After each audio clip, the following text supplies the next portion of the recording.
The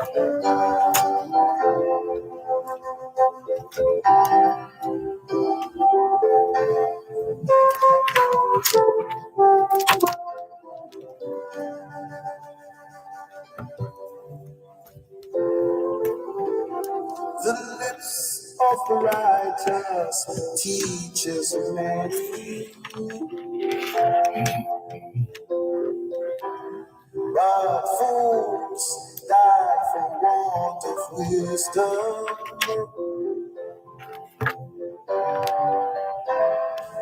The rich man's wealth is in the city.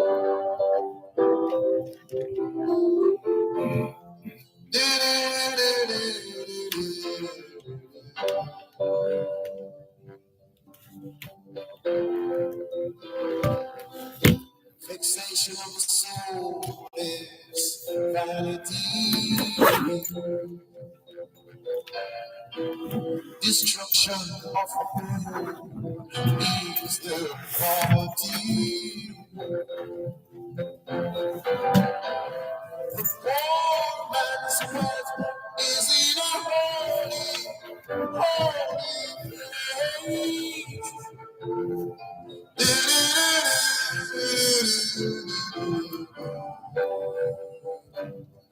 Good afternoon to those of you listening to us on 106.1, 106.3, 106.5, 106.7, and 106.9. From Moran Point to Negril Point, from the Goat Islands to Galena Point, this is Power 106 FM, serving Jamaica and the diaspora. Hello to those tuned in via the Power 106 FM app, which you have downloaded from the App Store or the Google Play Store, depending on the nature of your device. Downloading is free, listening is free, whenever, wherever. We acknowledge those of you who have to dial a number to listen to Power 106 FM.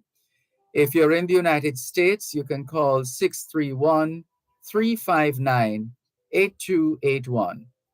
631-359-8281. If you're in the United Kingdom and you wish to dial a number to listen to Power 106 FM, your number is 0330-606-0953, 0330-606-0953. We're streaming live video on the Dervan Malcolm Facebook page. If you're not there yet, log on to Facebook. In the search box atop the page, type DERVAN MALCOLM, and you too will be able to not just hear, but see what's happening in the studios of Power 106 FM. If you don't have a Facebook account, it's no issue, because you don't need a Facebook account to access the Dervan Malcolm YouTube channel. All you need is a smartphone, a tablet, computer, laptop, desktop, any one of those. Then you need internet connection. One sure way to test for not just connection, but connectivity is by opening a browser like Google Chrome, for example. If you're able to, then it means you're good to go. If not, you might have a small matter on your hands to resolve. Other than that, you should be fine. Looking forward to your usual participation on this, your program, Both Sides of the Story, Power 106 FM. We started out with the theme song, Fools Die, by Peter Tosh. And this is a reflection of what we see, what we feel, what we hear happening around us. Family members turning on family members, friends turning on friends, colleagues turning on colleagues. And it's just so nonsensical. People torching people's homes.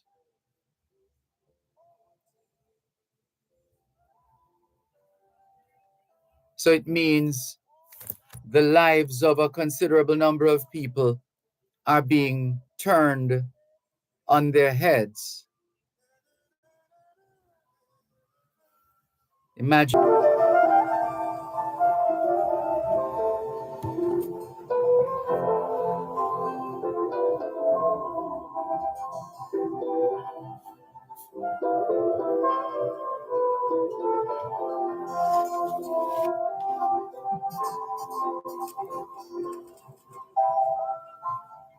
You're listening to Pearl 106 FM. The time is now 2:30. Advertisers, reach more, spend less in the Star 3 for 2 summer sale. Contact your dealer representative today or call 876-932-6020. The Star, the people paper. The following segment of Land Solutions is brought to you by Supreme Real Estate, Main Street Salem Runaway Base in Denver. Supreme Real Estate, licensed real estate dealers, the experts in residential, commercial, industrial, hotels, and villa sales, rentals, and leases. Supreme Real Estate, Main Street, Salem, Runaway Base in Had. Call 876-973-5026 or 876-973-6142 and email supremerealestate@cwjamaica.com.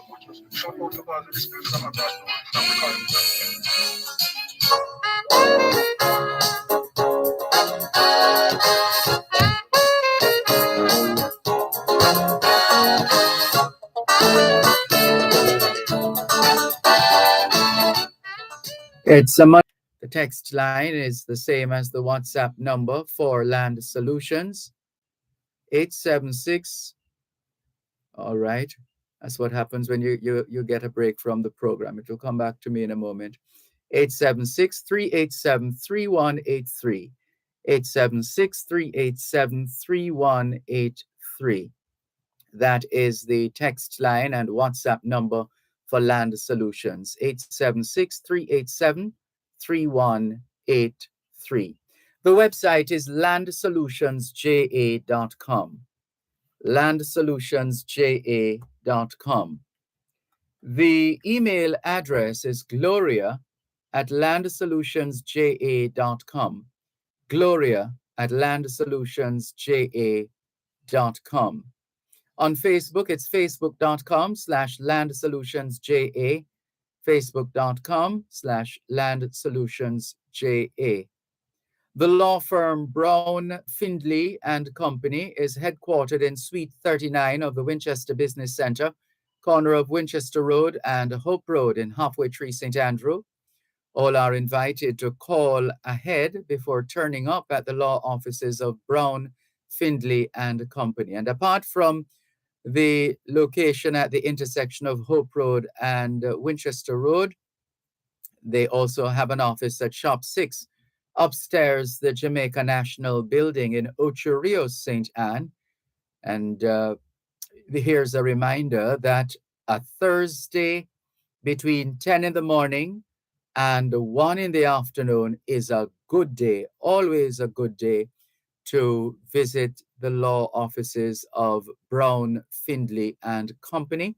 Extra special treatment on a Thursday from 10 in the morning until 1 in the afternoon. But hey, this is not our program, technically speaking. Attorney at law Gloria Brown is standing by, rearing and ready to go.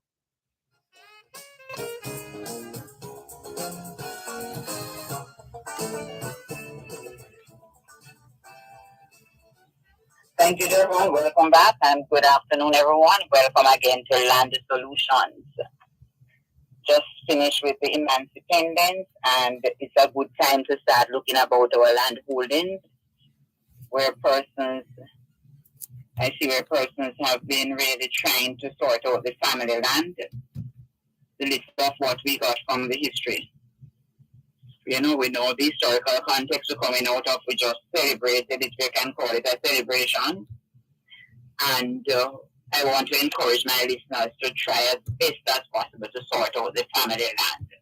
I see more and more persons trying to do that, to get it surveyed, get it titled. And if you have a piece of property and you'd like to get a title for it, this is a good time to just send me a message. All you have to do in the message is say title. Send that to 387-3183. That's 876-387-3183. Send me a WhatsApp message, say title, and we can start the conversation there. But remember, if you're going to try to get the title, you have never had one before, etc., and there's none for the property, it's always a good time to start. It's always a good thing to start with a survey diagram. And you have a lot of surveyors around who can assist you. The text line, you want to send me a WhatsApp message or a text message, please send the text message to the same number, 876-387-3183, the first text message. My husband died just under a year ago. He left me the lion's share of his property. I know there's a registered title in his name. My problem is I can't find it after searching diligently for it. Please advise me how to get a new one and how long it will take. Is it expensive? Can I get a copy from the NLA and would it be deemed official? What documents would I need to present to get the title? Please let me know. A lot of questions. Okay, first of all, my condolences. Your husband just died under a year ago. You said he left the lion's share of the property to you, which means that he must have made a will.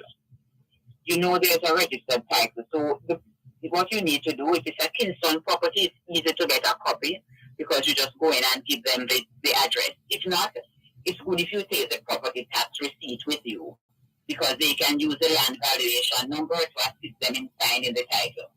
Remember, the title is a public document, so you just go in, take the tax paper, take the address, they'll do a search for you. You pay $1,000 and you get a copy of the title. The copy of the title, even if you get a certified copy, it's not deemed official. If I understand what you mean by deemed official, are you asking can you use it to transact business, etc.? No, you can't. So the title would have to be replaced. You do by doing a lost title application. But because the title is in the name of a person who has died, you can't do the application. You have to wait until you have probated the will, and then the executor can do the application, or the executor could do a transfer to the beneficiaries, you and whoever else is taking the rest of it, and do the lost title application. But it might be easier for the executor, whoever is the executor in the will, I'm not sure if you are the executor, to do the lost title application. So you have to get the probate granted by the court first, as the order from the court, giving the executor permission to share. That's what we call the probate. After that is done then. And the lost title application you have to be expensive. I'm not sure what you mean by expensive, but it's going to cost you a bit of money. So let me go back to, okay, what do I need to present to get the title? As I said, you have to get the will probated first. Then after you have done the probate, pay the estate duties, if any, clear the estate through the stamp office, then the executor can do the lost title application. They would have to explain how the title was lost, where it was last seen, where it was kept, etc. And the attorney will help you with all of that to do the probate, to do the lost title. But this whole process you're looking at is going to take you maybe near to 2 years. Okay? Definitely over a year to complete that. Okay? It can take a little less, but your lawyer has to be really diligent on it. So all is not lost. You can go ahead, but it will take you a little while. Just go to your attorney with the original will, copy of the title. When you get that, the title's office, the death certificate for your husband, you're going to need to get 2 death certificates to give the attorneys. So I'm encouraging my listeners, you are dealing with an estate, like you're dealing with your husband's estate. Now, when you go in to apply for the death certificate, apply for about 5 or so, because the attorney is going to need 4, he's going to need 2, I'm sorry. And you might need others for other business. And remember, when you apply for these things, like a death certificate, a marriage certificate, and a birth certificate, the extra copy is not expensive. It's the first copy that is expensive. To get the extra copy is not expensive. So you have a child who's just born a baby. When you apply for 10 copies. So the child will have copies throughout his or her life, or for a good while during their lifetime. So you don't have to be going back to the RGD, because you know it's not so easy to go into those offices. Even though it's not many Jamaicans we have in the world, I don't know why our offices are always so crowded when it comes to doing business anywhere. So I'm going to encourage you to apply for about 5 copies for your husband, check with your attorney, and then you should be fine. The numbers to call 922-411-325. So you want to ask a question, 876-922-411-325. And the text line, 876-387-3183. I see somebody else is asking, please discuss the process for a lost title application, cost and location. required documents for the processing, which is the same thing I just went through, but let me repeat. So you're going to need to get a copy of the title from the title's office. And only the persons who are on the title can do the lost title application. So if a person has died, you can't do the lost title application for them. You'd have to go and deal with their estate first, administer the estate if there's no will, probate the will if there's a will, and the administrator or the executor, having got the probate or the letters of administration, will do the lost title application, or it's transferred to the beneficiaries, and the beneficiaries can also do that. You require, not most times, suppose, for example, it was stolen, the title was stolen, and you reported it to the police, you're going to need a police report. It was destroyed in a fire, you're going to need a report from the fire brigade. But otherwise, you just have it in your house and you just can't find it. You just took up feet and walked away. You know, documents have a way of just getting up and walking away. So you have it in the dresser drawer, in the filing cabinet, and it has walked away. In such a situation, you don't need any documentation because there's nothing you would have to show. You just have to do the application, explain when it was last seen, where it was kept, how it got lost, the circumstances surrounding the loss. Maybe when you were clearing out the cabinet, you probably destroyed it, threw it away by mistake, or you had it at home and you went to search, you can't find it, you left it in a taxi. You're just going to state the circumstances, but you have to state when last you saw it, where it was kept, how it was lost. You have to tell the title office that you will return it to them if it is ever found. You say the value of the property, and you have to tell the title office that that's not been deposited as a lien, it has not been deposited as security for a loan. So some basic things you put in the application. If the title office is satisfied with the application, it's a 2-page document. Then they will give you a notice to advertise in one of the newspapers for twice, once per week for 2 weeks, 2 consecutive weeks. So you advertise it this Thursday and next Thursday, or this Tuesday and next Tuesday. Then you wait 2 weeks after the second ad comes out. Then you take the full pages of the 2 newspapers to the title's office, and they will start the process of replacing the title. The title is not going to have the same old number that the one had before. It's going to have new numbers depending on where they are in the sequence. So they are going to cancel the original title that was the original that corresponds with your duplicate that was lost. They'll cancel the original in the title's office. And then they will issue brand new titles. It's a brand new original that they will keep, and they'll give you a brand new duplicate for you. And these applications, persons asking they cost over 100,000, let me tell you. So that take a piece of paper that you have there. Well, that's just my quote. Other attorneys might say otherwise. But I find that the costing about that, the advertisement cost and all of that. And remember, when you pay in lawyers fees, you have GCT. So that thing that looks like a piece of paper folded up is very expensive. So you have to treat it with care. You have to make sure that you secure it. And a lot of times persons just keep them in the security deposit boxes, but a lot of the banks are closing those boxes and asking persons to come and retrieve documents that they have had in them. So you probably need to get a fireproof safe and hide it really far away. And I encourage the older persons in Jamaica, you have a lot of us have your children abroad. It might be a good idea to ask one of the children to keep it, because a lot of times when persons pass on and by the time the relatives come, the owners have taken what belongs to them. And a lot of time the title is one of the things that belong to the owners who come and take things out of the house. So it's good, and always I'm encouraging my listeners as well, keep the next generation in the loop. Let them know what is happening. I'm always happy when clients come to me, especially older persons, and they bring a younger relative with them, and they allow the relatives to stay in while they are discussing the land situation. Or the children, when you come from abroad, it's a good opportunity to go sit with an attorney and discuss your parents, their assets, their welfare, etc. But I find a lot of the older persons keep a lot of things close to their chest. Very, very reluctant to give information to the next generation. And what happens is that when we keep the information like that, we leave the children in a mess. So you have persons who will come and say, your mother sold me the place before she died, but because you were not in the loop, you don't even know. You could say that cannot be true, because when I came for vacation last year, Mom and I went to the attorney and Mom said nothing like that. But if you have not been here for 10 years and you haven't discussed this matter with Mom because Mom doesn't want to discuss it, then there's very little you can say when the neighbor comes forward to say that Mom sold the property to them. So I'm encouraging the older generation, let the new generation, let the next generation know about what is happening. Keep them in the loop. Very, very important, because we have persons who are very unscrupulous, who will really, you have persons who are, we have seen situations where persons will come and say the person gave them a piece of the land, gave them a house, but I gave them the entire property. And another thing, make sure, listeners, especially those not living in Jamaica, make sure you have samples of your parents' handwriting. Sometimes it becomes very important when persons come forward with documents to say parents signed over this or that. Sorry to cut you, Ms. Brown. Yes, time for the break. Yes, good. Sure. The preceding segment of Land Solutions was brought to you by Supreme Real Estate, Main Street, Salem, Runaway Base, and Town. You're listening to Power 106 FM. The time is now 2:45.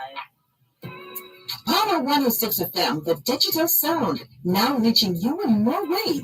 Listen to us on 106.1 to 106.9 on the FM band. You can also listen to us on the Power 106 FM app, which you can download on the Google Play Store or the App Store. Plus, listen to us on onespotmedia.com and the One Spot Media app, or log on to go-jamaica.com. Power 106 FM, where all views can contend, giving you powerful talk radio in so many ways, on air and online.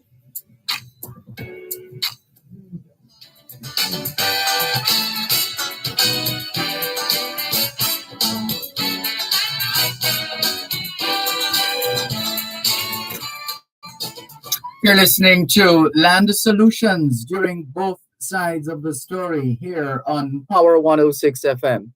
Land Solutions, the program where all your land-related matters are dealt with.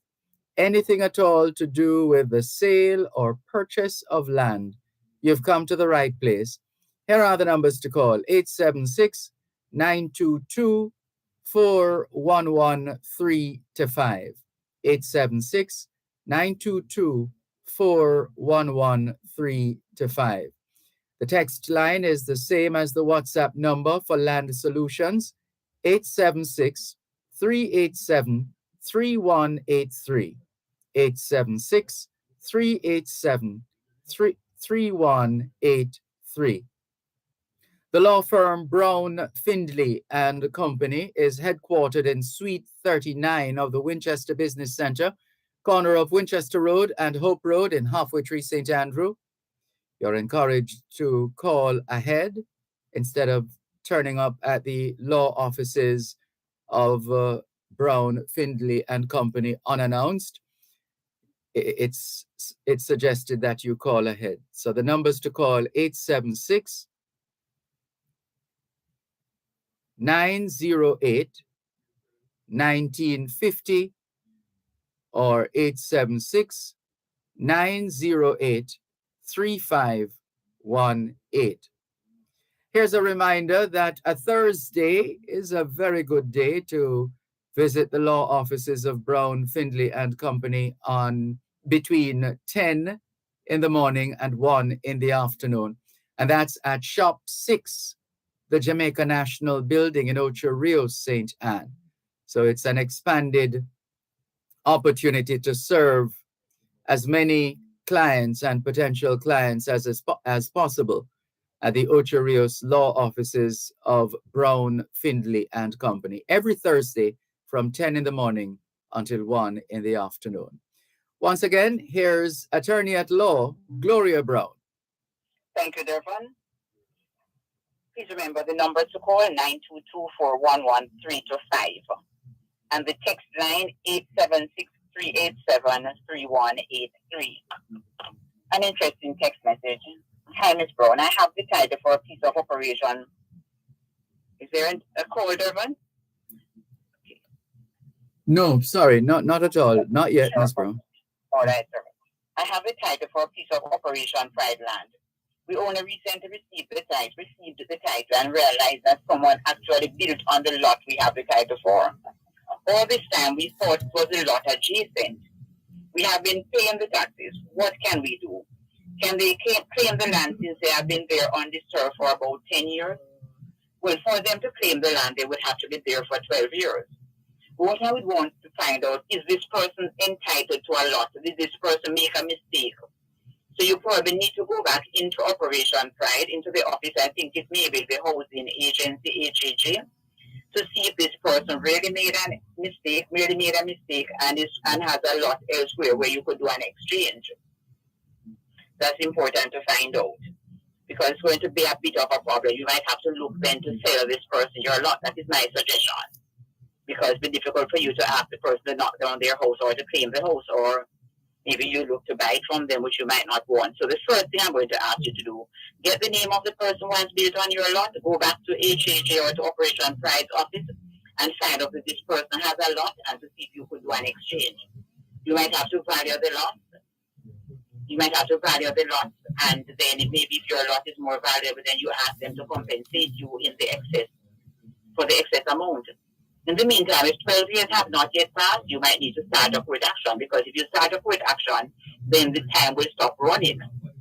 Okay, no time can be added if a court action is started, so you really need to be acting quickly. You said it's about 10 years, and you know what, sometimes as Jamaicans, when we say about 10, sometimes it's 20. So please act as quickly as you can. Remember the text line, 876-387-3183. 876-387-3183 is the text line or the WhatsApp line. And the numbers to call in studio, 922-411-325. Good afternoon, Ms. Brown. Can change make with attorney if a will was done with him and the executors are not comfortable doing business with him? Yes, no, that's no problem. If I could write a will for your father, and then when your father passes on, then you go to another lawyer. You don't have to come to me. Okay, if I was a witness to the will, then the lawyer would write to me for me to sign any document that's needed. You don't have to stick to any attorney. Okay, because the important thing is that you need to be comfortable with your doctor, with your attorney, with your pastor, with whichever professional you're dealing with. You need to be comfortable. So if you're not comfortable in my office, there's no problem in moving on. So the very same thing. If you're not comfortable with the attorney that you are suggesting you're dealing with, then you can always move on. You just have to make sure that you have paid the attorney or satisfy whatever obligation that you may have with the attorney. And remember, it's the executors who have that responsibility to decide where they are going to go in terms of dealing with that process. And this being August, it's always the anniversary for Land Solutions, and I think over the years we have really educated, if I may say so, myself and blow my own trumpet along with the trumpet of Calisa, who should be on shortly, that we have done a good job in educating Jamaicans at home and abroad in relation to land matters. I see persons all over the place, persons contact our office. You know, sometimes persons will call to say, Ms. Brown, I heard you on the radio, a man came to me and I gave him this advice, is that okay? And I love questions like those, because the aim is to make each of us so educated. If you go to some countries, for example, Barbados, and as lawyers, we have had to study there for 2 years. We had to, in our day, we had to be in Barbados for 2 years to study law. When you look at Barbados, probably one of the countries with the highest literacy rate. And when you talk to the average man in the street in some countries, they are so knowledgeable. And that's the stage that we want to reach, where the people who are very knowledgeable. So you can keep up a conversation with anybody. And we're not talking about knowledgeable. I'm not talking about being able to talk the Queen's English, you know. You can discuss it in patois, discuss it in Jamaican, but at least have the knowledge. Because it gets to me when persons will come and will talk some things that, you know, we're so wrong and strong. Like persons will always say to me, Miss Brown, I have to make the will because I don't want government to take away my land. And it's not so. Government will not come and take away your land because you have not made a will. You're going to make a will because you want to leave certainty. You want to determine who is to get what. And it's more complex. You pay lawyers sometimes a bit too much when there's no will and you have a lot of controversy. But don't just jump on the bandwagon like that. Okay, Miss Brown, I'm paying the taxes for the land is mine. Don't jump on those bandwagons because that's not true. That's just anecdotal things that we hear people talking about from one generation and we pick up the habit. So one person to be well educated on matters like these. And these days, since COVID, a lot of meetings are being held by Zoom, church meetings, etc. And I have no objection in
you directly to the Administrator General's department for them to deal with that matter, because no attorney can help you in a situation like that.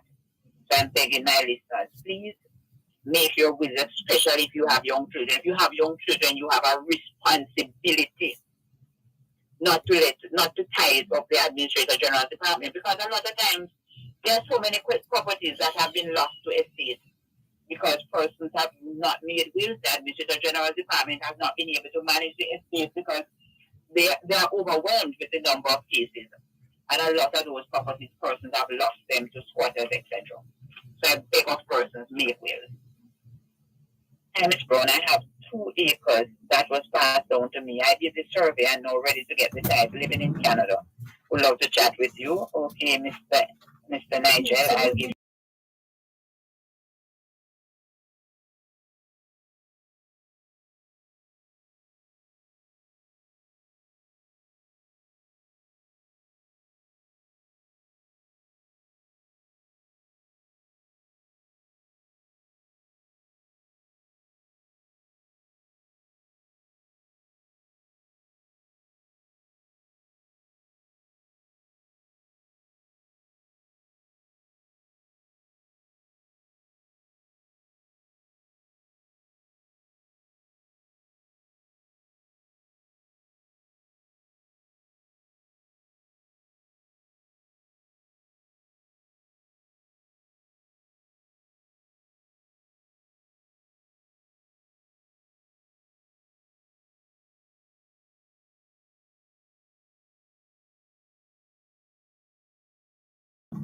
And find so much I'm not too sure about. I think you missed out a part of it, but I think you're saying you're learning from the matter, from the program, and that's the aim, to make us well educated, everybody in Jamaica, and tell somebody to listen to Land Solutions.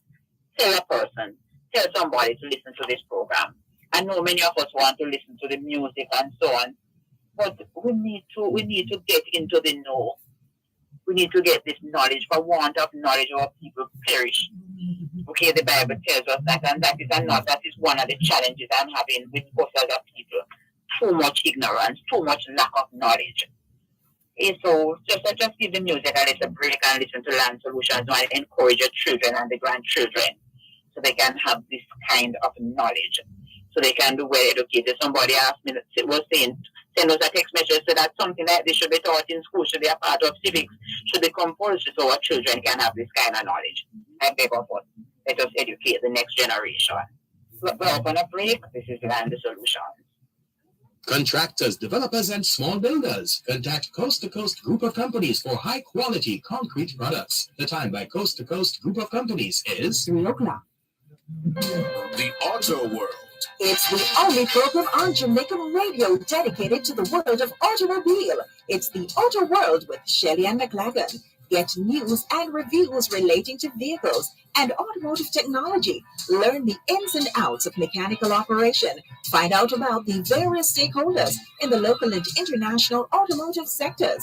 From auto finance to road safety to motorcycles, the Auto World is your one-stop shop for everything auto. That's the Auto World with Shelley and McLagan. Weekdays at 5:15 p.m. on Power 106 FM and the Power 106 FM app.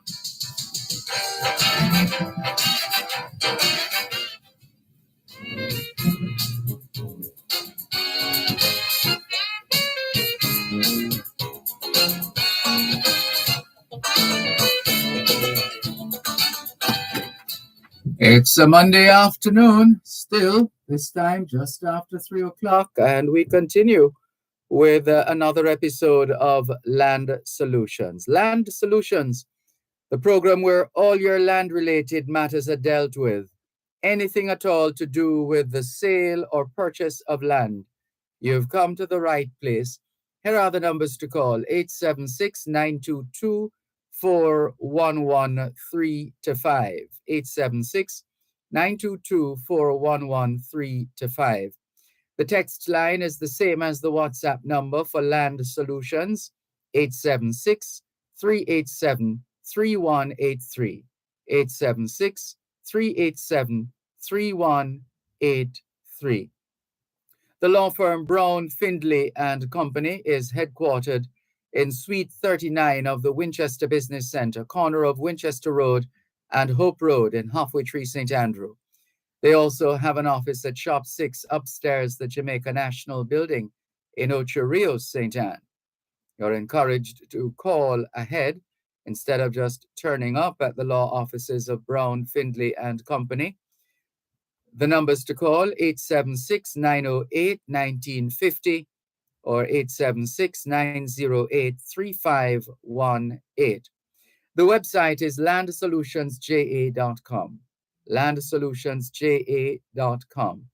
The email address is gloria@landsolutionsja.com. gloria@landsolutionsja.com. In a moment, your host once again, Attorney at Law, Gloria Brown. Thank you, Dervan. So back to our listeners. I've been communicating with the person who sent me the message talking about that the land was passed down to them. And I'm asking the person said there's no will. All right? And I'm asking, are you the only child? I'm told no. So that's a part of the challenge that we're having. Because if the property is passed down to you, then there must be a will, or you must be the only child. Because otherwise, if the parent dies without a will, it's going to belong to all the children. So the other children would have to give it to this one. So Mama could have said before she died and told all the other children, it is yours, but it's not going to count. That doesn't count if she did not make a will. Even though she told everybody in the community and advertised it in the newspaper to say it's yours. If she did not make a will, it's not going to pass to you alone. Your other siblings, your other brothers and sisters would have to agree for you to get it. And if Mama had a husband, the husband would have to agree for you to get it as well. So it would have to go in the names of all the children plus the spouse and then pass to you. That's a part of the challenge. Which is why sometimes we say the challenges we have in relation to land is that expectations and reality don't go together. And sometimes because we expect that when Mama dies, it's going to be mine, but Mama did not make a will. So the reality is that it's not mine alone. Belongs to some of us, which is why I'm encouraging persons to make a will. And don't let persons say, when I die, it's yours, man. Nobody can do anything to you. It doesn't work like that. Okay, it doesn't work like that. So please let us stop talking like that. Don't say, when I die, everybody knows it's yours. They can't move it from there. That's what the man says to his wife. And he knows his family land. So as soon as he dies, they chase her off. Or that's what the lady said to the husband, and as soon as she passes, the family chase her off. His grandfatherland, you need to come off. So we need to put these things in writing. We need to sort out our title situation. And remember, if you don't have a title for your property, the property is yours, was willed to you, you have been occupying it for 12 years, etc. Just send me a text message. The number is 763873183. 3873183. Just send me a text message and then I will tell you. All you have to do in the text message is just say title. And this person, look at, they are preempting me. Can I make a will built on family land given to me? Yes, but please survey the little piece that is yours and let us type it for you now. Because that's a better, that's more certain. But make the will, yes, make it right away.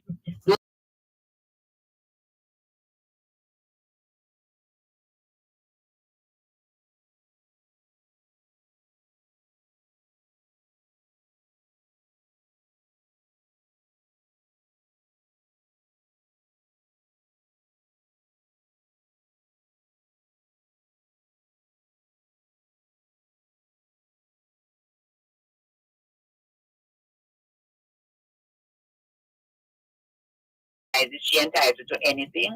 It depends on whose name was on the title.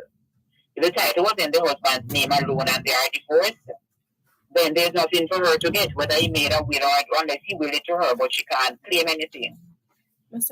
Having left because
that side, you're fine. But the gentleman you have bought the property from, or the lady, make sure that they give you some evidence to show that they are the owner. So John sold Mary a piece of land and Mary sold it to Peter. And Peter wants a title. Peter makes sure that Mary gives you a copy of her receipt to show that she bought it from John, because you're going to need to show that Mary had the right to sell it. And Mary, when you are buying, you should have got something from John other than the receipt. So don't just buy land from somebody and get a receipt and say, hey, it's mine. Let them show you documentation to show that they are the owners and get a copy of that document. And remember, we have something we call subdivision. That's one of my biggest nightmares in my practice. Persons come, Mr. Brown had 1 acre of land, he sold me a house spot. But you need a subdivision approval because you just bought it. You bought it 7 years ago or so. I can help you to see if we can get a waiver of the subdivision. But if you just bought it, we need subdivision, and that's where we have a little bit of a problem. And what is this subdivision I'm talking about? It is permission from the parish council to cut the land. And a lot of times, when you look, the parish council is saying that the little square that you bought or the house spot, we're not going to allow you to get that piece cut off, you know. If you bought it 7 years ago and have the evidence, I probably can help you to get that waived. But if you just bought it, you might have a little bit of a problem there.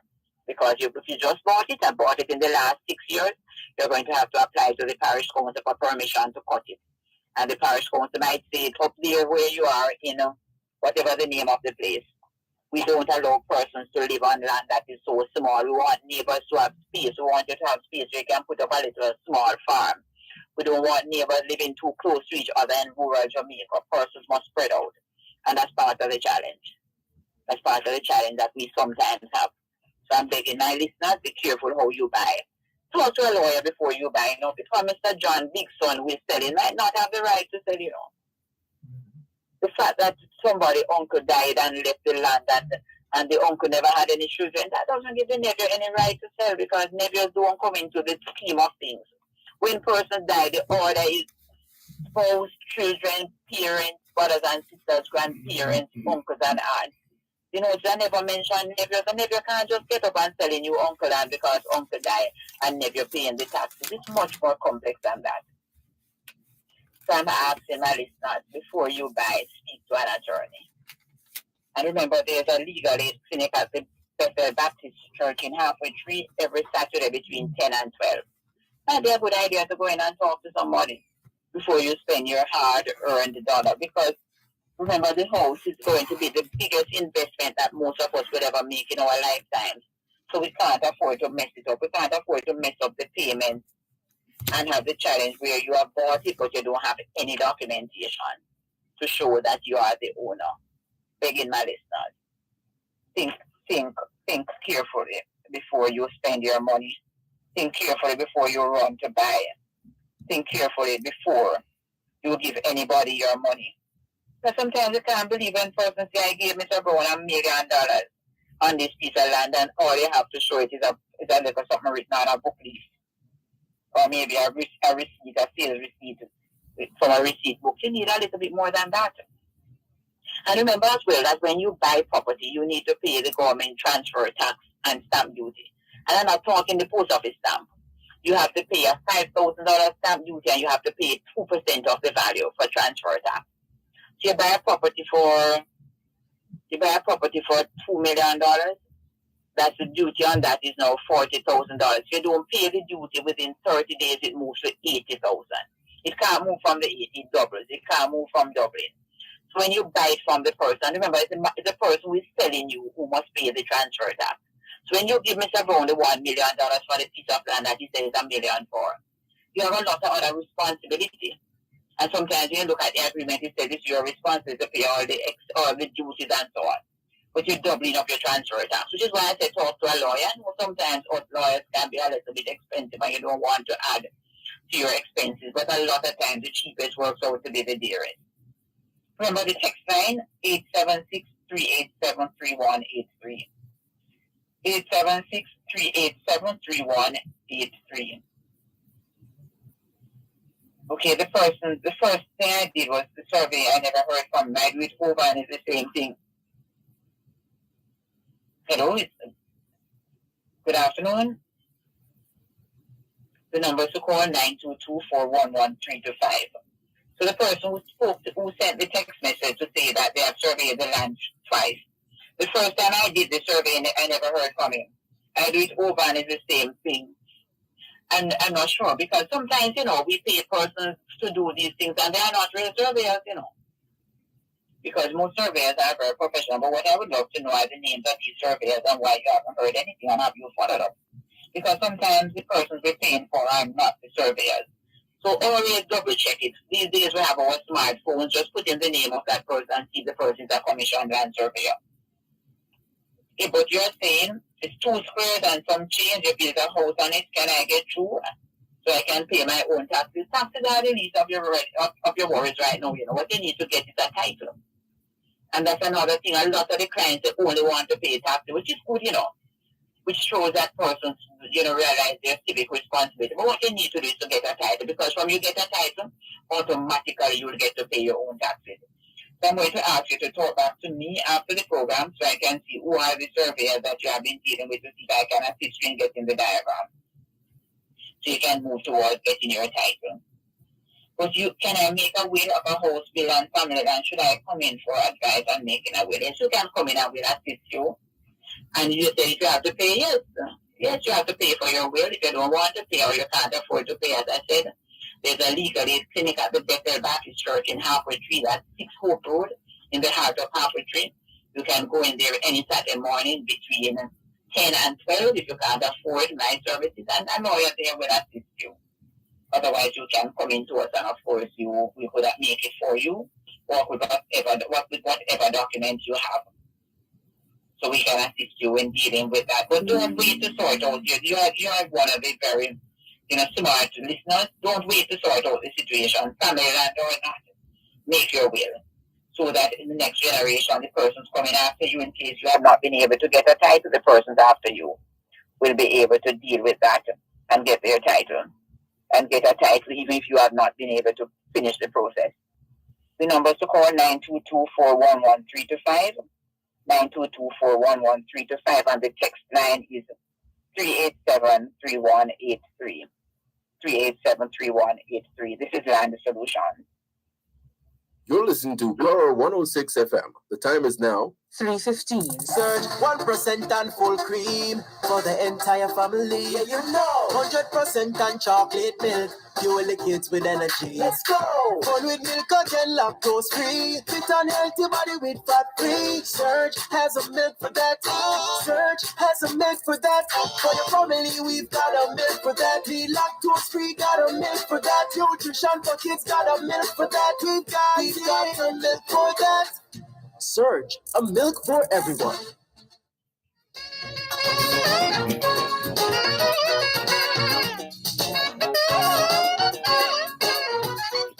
It's the final segment of today's edition of Land Solutions with Attorney at Law Gloria Brown. And here's your opportunity. If you've been wavering, trying to decide, should I pick up the phone and call? Should I send a text message? Can I get my questions answered, etc.? Whatever the issue, as long as it has to do with the sale or purchase of land, you still have a few minutes to get in that call or message or other form of communication while we still have time. Let's remind you of the numbers: 876-922-411-3-5. 876-922-411-3-5. The text line for Land Solutions is the same as the WhatsApp number, 876-387-3183, 876-387-3183. The law firm Brown, Findlay and Company is headquartered in Suite 39 of the Winchester Business Center, corner of Winchester Road and Hope Road in Halfway Tree, St. Andrew. They also have an office at Shop 6 upstairs, the Jamaica National Building in Ocho Rios, St. Anne. And we should remind you that a Thursday between 10 in the morning and 1 in the afternoon is a good time and a good day for you to be at the law offices of Brown, Findlay and Company. It's extra special at that time between 10 and 1 on a Thursday, and you're invited to prepare yourselves for that, position yourselves for that, and take advantage of whatever opportunities lie in that particular outreach between 10 and 1 on a Thursday at the Ocho Rios law offices of Brown, Findlay and Company. That's shop number 6, the Jamaica National Building. How about that? So now let's continue with more and hand you back to Attorney at Law Gloria Brown. Thank you, Dervan. So the listener is asking, is there a limit to the size of the land that you can get a title for? Is there a limit of the size of land to get a title? No, there's no limit. But sometimes there are challenges. So I've got title for land that is very, very, very small, less than quarter of a square. It depends on the situation. So, for example, if you have bought that piece of land more than 7 years ago, then I would be able to get a title for you because I probably could apply to waive the subdivision. Again, it depends on where the property is. Because if it's in certain parts of St. Andrew and Kingston or Portmore, I might have a challenge. Again, it also depends on the conditions on the title. So if it says the land is not to be subdivided, I might have a problem because then I would have to apply to the parish council and they are going to object to the land being too small. So again, that's another thing that you need to look at before you buy land. You probably need to talk to the local authority, the parish council. We call them municipal corporations now. Talk to the parish council in your area to say Mr. Brown is selling me a piece of land. He says it is 1 square. Would I be able to get approval for that? I also need to look at Mr. Brown's title to see if there's any condition on it to prohibit subdivision. Those are certain things to consider, which is why I say sometimes you need to talk to somebody and talk to an attorney who understands land, because sometimes these are some things that some of my colleagues might not be aware of. Just like, as I've said on the program before, if you are charged with a crime, don't come to me, because more than likely you're going to end up in prison, because I don't practice criminal law.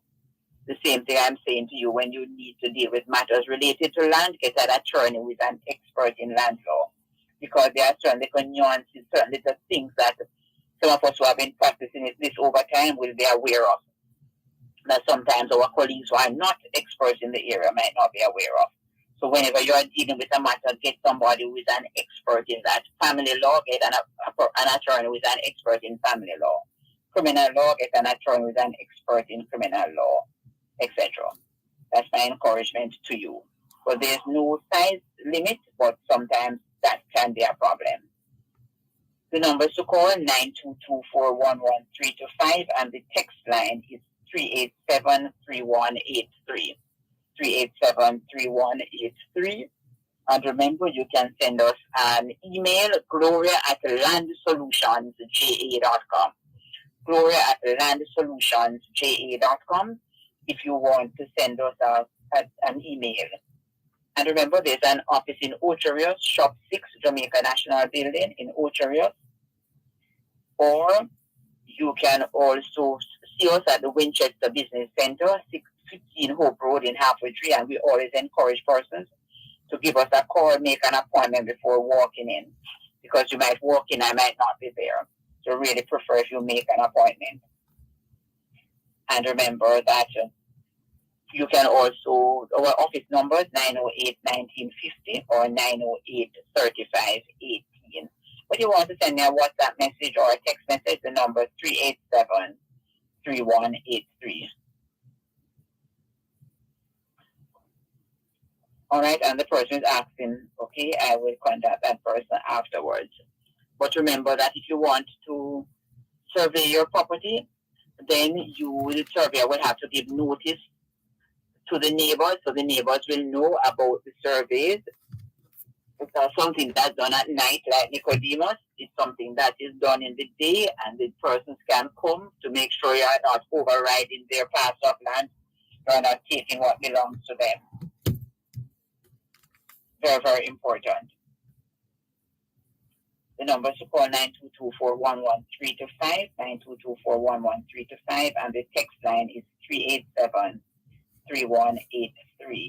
And I realized the persons who are sending me WhatsApp messages, my apologies, the WhatsApp messages are not coming through right now, but I will look at them a little after the program and try to respond. Okay, and as I said, every August we celebrate another anniversary for Land Solutions, and we want to take this opportunity to thank so many persons who have really listened to this program. There are some persons who tell me, especially when I go into St. Anne's, the Ocherios office, that they don't miss this program. Persons have told them. Some persons will tell me that it's persons from abroad who have called them and told them about the program and sent them to see us. And we really are happy. I know that there are a lot of young attorneys, especially who listen to this program, who have got their guidance from it, because I know a lot of the young attorneys, sometimes it's a little difficult to get mentors, to get persons to answer your questions. So a lot of you, I am aware, listen to the program and have been able to get benefit from it. The person is, what's the cost to probate a will? And again, it's going to depend. It's going to depend on the value of the estate. It depends on the value of the estate, and if you call me afterwards, because I don't want to make a quote and then you go to your attorney and say, but Miss Brown says this. I don't want to quote on the radio. But it depends a percentage of the value of the estate. So you need to do a valuation and even get an estimate of value. And remember that you can always call our sponsor, Supreme Real Estate, and want to thank them as a gifted it to her. Maybe sister gifted her share, but sister can't gift the entire property. Because if grandma died without leaving a will, it's going to go to all her children. And remember, if any of grandmother's children has died, then that child's children must get that child's share. So grandmother had 8 children, 2 have died. The 2 have died, their children must get their share. It doesn't go to the 6 who are alive and then another one dies and it goes to 5. So you need to get all this documentation, and one of the children alive, if any, needs to go to an attorney so attorney can sort out grandmother's estate. But a part of what we are suffering from as a nation is that we procrastinate too much. We take too long to do things. So because of that, persons get the opportunity to say, a person not interested, so I'm going to take that piece of land over there, or my relative is not interested, so I'm going to take the parents' estate. Within 3 years of a death, we should have finished sorting out the estate. So within 3 years, so as soon as the person dies, and as soon as you have a little of the pain has got off, a little of the the sharpness, the edge of has got off the pain, then we need to look to move forward to dealing with the estates of our relatives. Do not leave things too long. Okay, when things stay too long, we run into problems. Okay, we have a thing in Jamaica to say that what take too long serve two masters. And the same thing applies to our land situation. When we take too long to our land matters, then other persons come in who should have no interest in it. So please let us act quickly in dealing with matters. And we want to say, remember that, as I said, August is our anniversary month. yes, Celebrate the period we started land solution. And I take the opportunity to again thank all the persons. yes, indeed. Happy anniversary. It was, the program went on air, as I remember it, on the 8th of August, 2011. Thank you, Dervan. Yes. That's a long time. 2011, Yes. right? It's 5 years. There you go. There you go. That's a very important number, 12 years. So we probably really should look to do something for our listeners in this 12th anniversary. And I discussed that with Kalicia. But thank you for that, Dervan. Sure, no problem. Thank you too for your years of service. And thank you to Dervan for supporting us through the many years, and to Adrian and to all the other persons, and to Power 106 for allowing us to serve Jamaica in this way. And so it should be. 3183 or WhatsApp message. You want to get some more information, and if you have a piece of land and you want a title, just send me a message. All the message is to say is title. Send it to 876-387-3183. Just say the word title. You don't have to say, Miss Brown, good afternoon. Just say title. I won't say you don't have any manners. So that's all I want you to do. And then I will send to you what I want from you. And then we can move from there. And remember, you're abroad. I don't need to meet you to get a title for you. Day in, day out, I send titles to people abroad I've never met. We just communicate, okay, via over the messaging systems, and then we will be able to get the title for you. I want persons to get a title. Title means you are empowered. It empowers you to be able to access credit to start a business so we can move on. And thanks again, Dervan. Thanks, Adrian. Thanks to all the staff of 4106. At this time, as we celebrate this 12th anniversary, I remember Winston Williams. May God bless his soul. He was such a wonderful person to us. We look forward again to sharing with you next week on Land Solutions. Have a good day.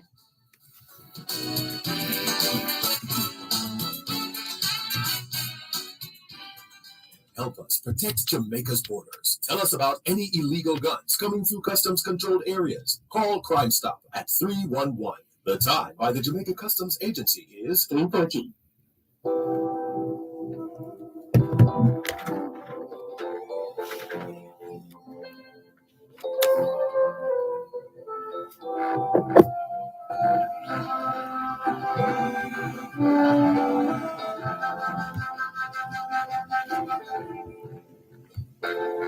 On the heels of today's edition of Land Solutions, let's greet those of you who have joined us. Ricardo in Glengoff, St. Catherine. Melissa Bennett, who used to be a member of the team here at Power 106 FM. Good afternoon, Melissa. Norman Hines in St. Thomas, welcome. Natalie Winter in Washington Gardens, good afternoon to you. Faye Weller, it's good to have you on board. She says, blessed afternoon, Mr. Dervan and faithful listeners. Keep up the great work. I'm here listening. Thank you for listening, Faye Weller. Velta Wilson says, good afternoon, Mr. Malcolm and listeners. It's a marvelous Monday, isn't it, Velta Wilson? Thank you for connecting with us.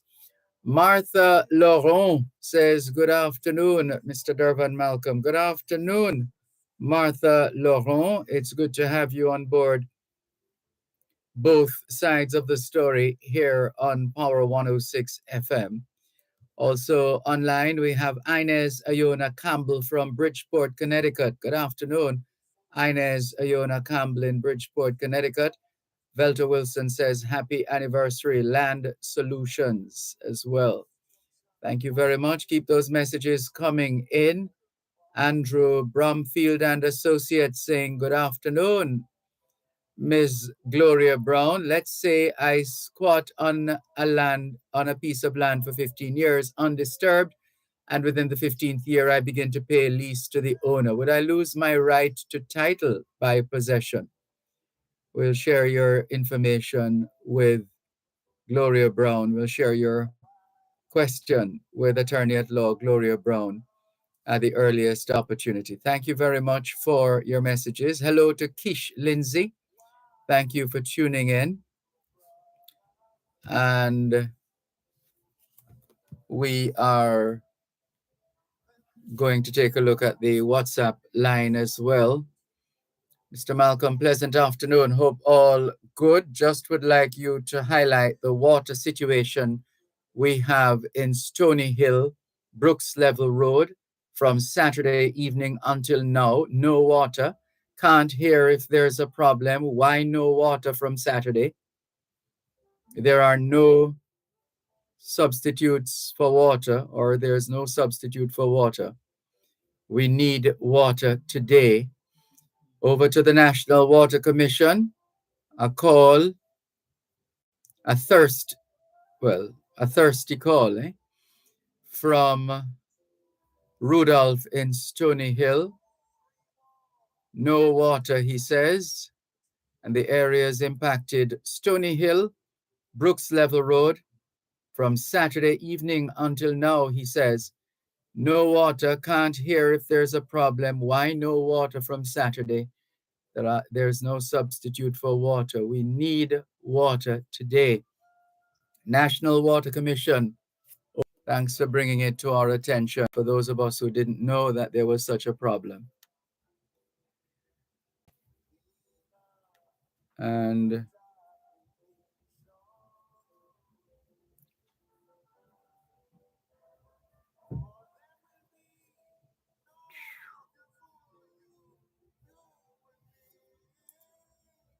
let's continue with more on your program, Both Sides of the Story. Power 106 FM, still streaming live on the Gleaners website, go-jamaica.com, live on your smart devices all over the world, and taking your calls on 876-922-4112 to 876-922-4112 to 5. Text line, same as the WhatsApp number, which means you can not only send us your text messages, your WhatsApp messages, your voice notes, but you can call us on WhatsApp, 876-365-3346, 876-365-3346. Good afternoon to Nola Philpotts Brown from Chain of Hope Jamaica office at the Bustamante Hospital Cardiac Center. Some information to be shared there. We will do our best to ensure that whatever information you needed to be transmitted will in fact be transmitted. Working on that. In the meantime, keep the messages coming in. Hello to Beverly Campbell. She says, good day, my teacher. I'm in class, Miss B. Thank you, Miss B, for joining us. All the very best to you. And there's a bit of history we have here to share. And it all started because of information that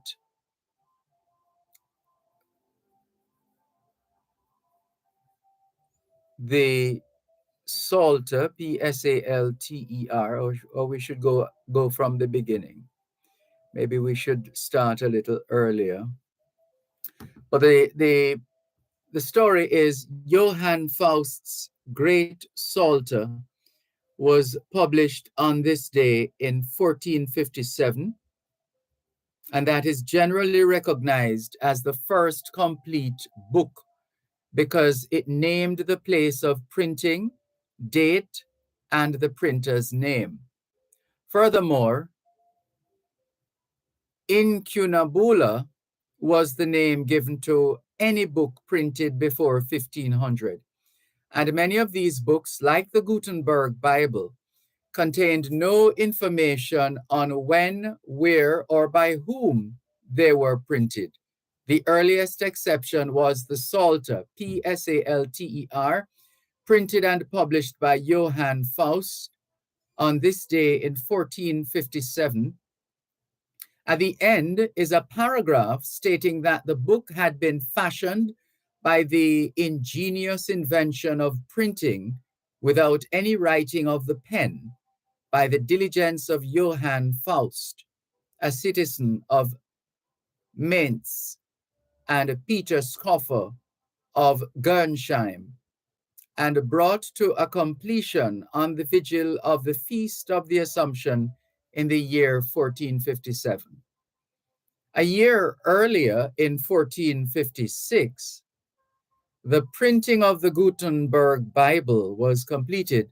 Johann Faust's demand in 1455 for repayment of sums advanced resulted in a settlement in which Gutenberg abandoned his claims to his invention and surrendered his stock, including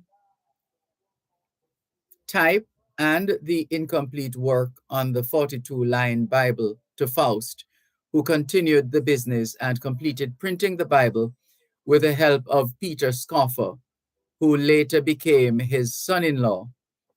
Although the work bears no place of printing date or printer's name, it is usually dated to 1455. Because of the controversy and uncertainty surrounding the publication of the Gutenberg Bible, Johann Faust's Great Psalter, published on this day in 1457, is generally recognized as the first complete book. The history of printing goes back to about AD 600, when the Chinese began using ink to transfer images carved in a wood block to paper or other materials. At first,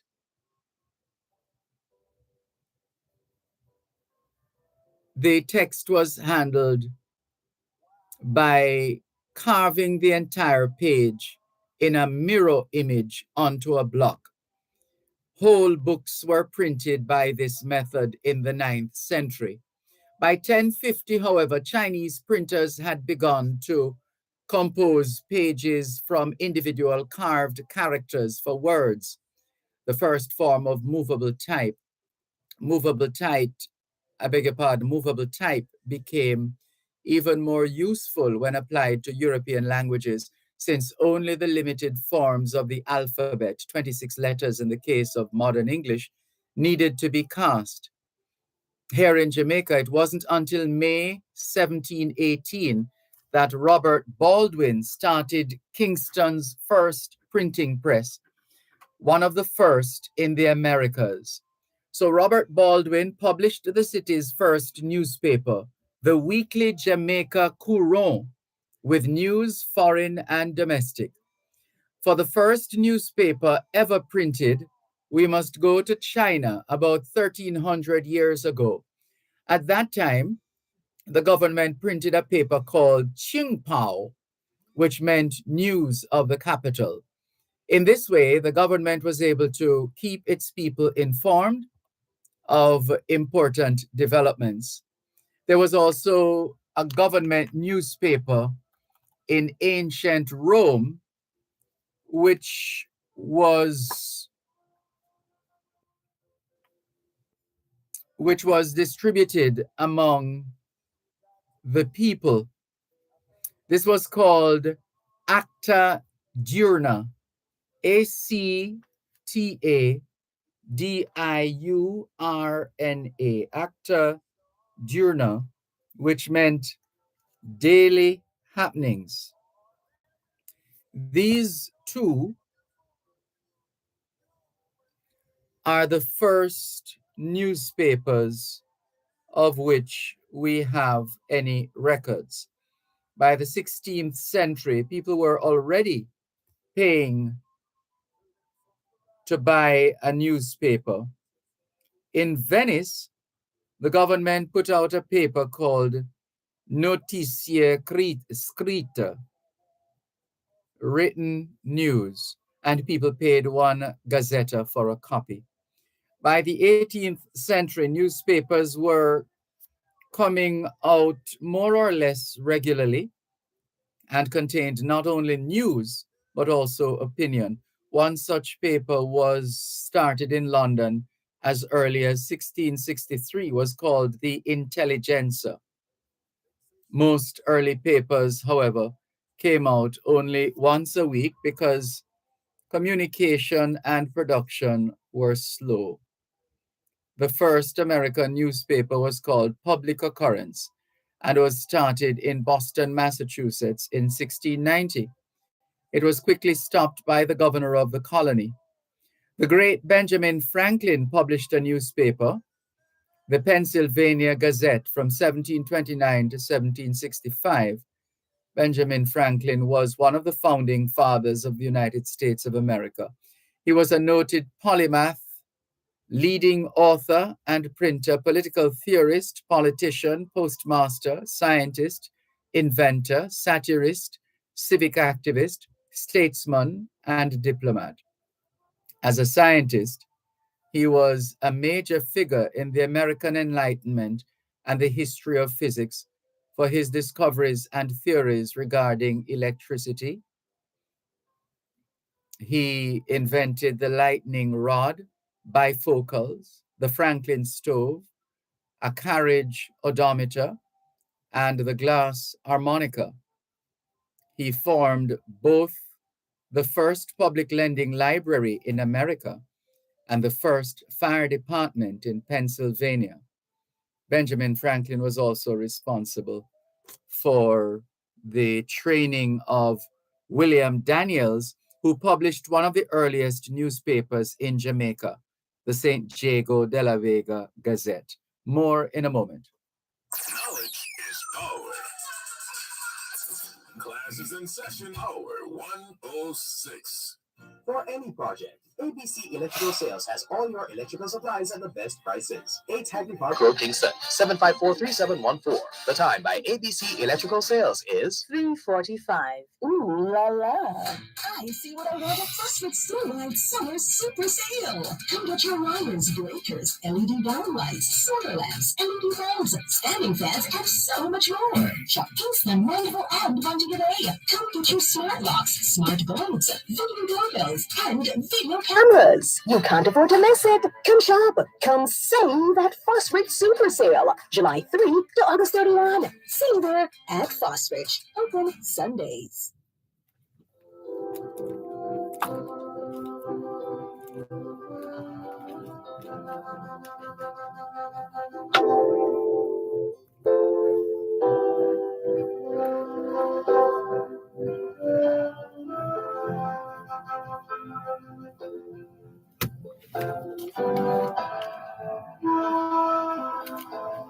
We were saying before the break that William Daniels from Spanish Town, Jamaica, like other journeymen in the newly developed print shops in the West Indies, was trained at the printery of the famous American Benjamin Franklin in Philadelphia.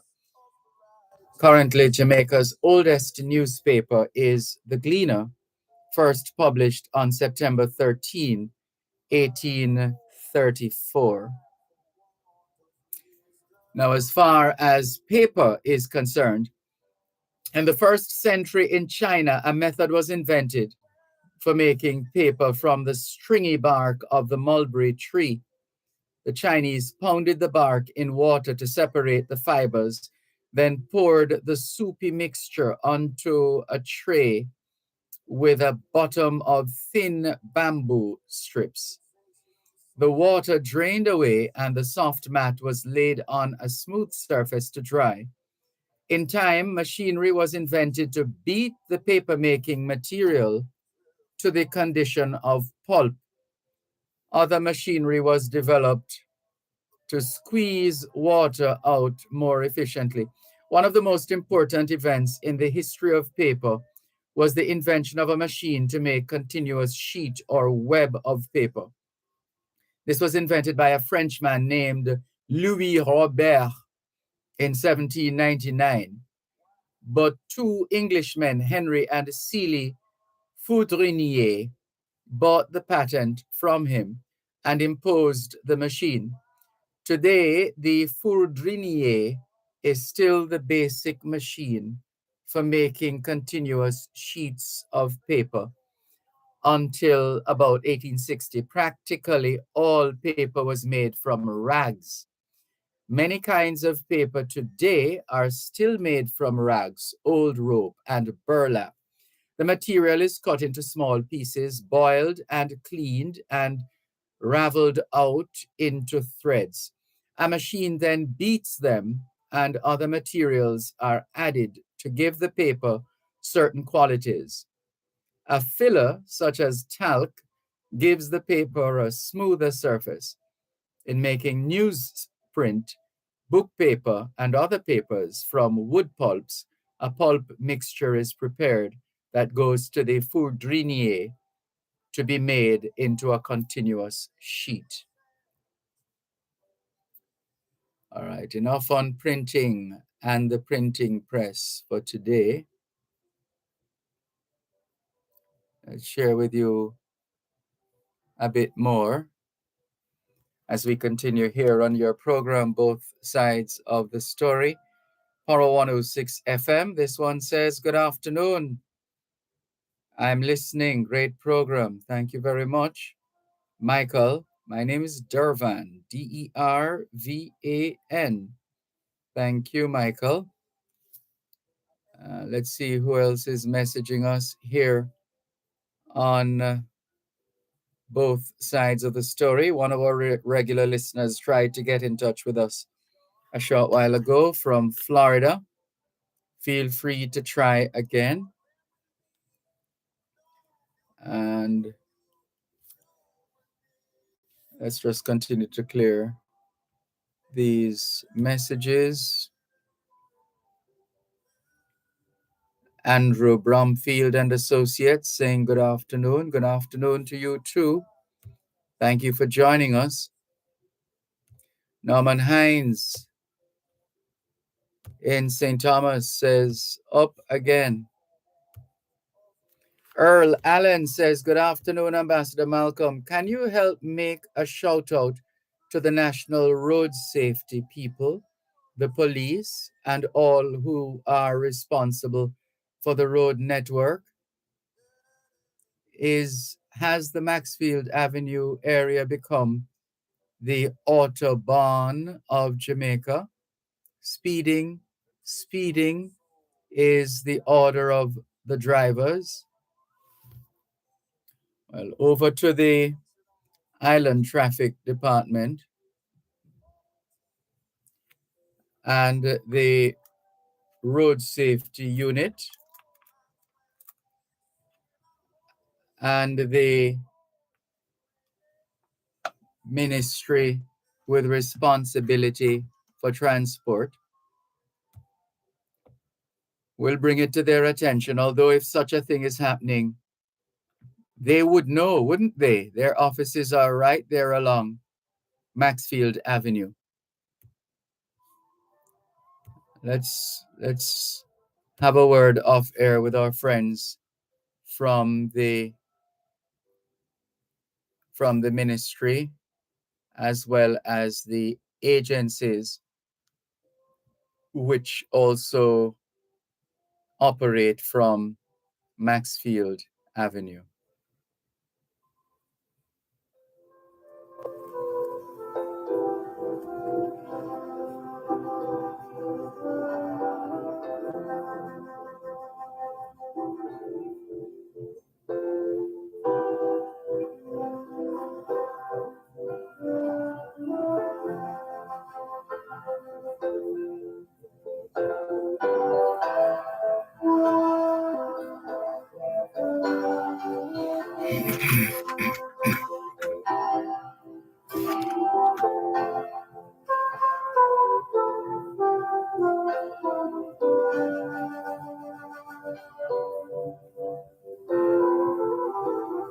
The lips of the righteous teaches many, but fools die for want of wisdom.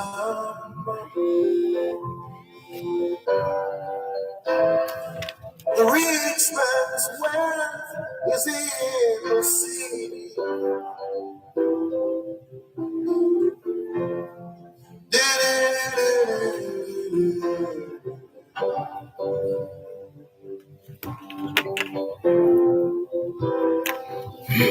Fixation of the soul is vanity.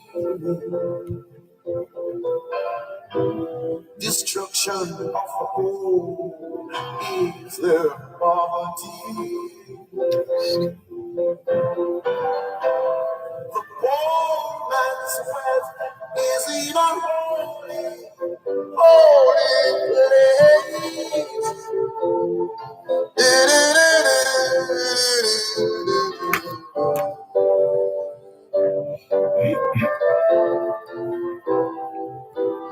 Why do you fight each other? Thanks a lot for staying with us here on your program, Both Sides of the Story, Power 106 FM, still streaming live on the Gleaners website, go-jamaica.com, live on your smart devices all over the world, combing through the pages of the archives, checking out some of the stories, some of the happenings, some of the innovations at the time, and other similar developments. On this day in 1893, the world's first automobile license plates were issued in Paris, France. However, plates were not issued in the United States for a few more years when they were finally instituted as a safety measure.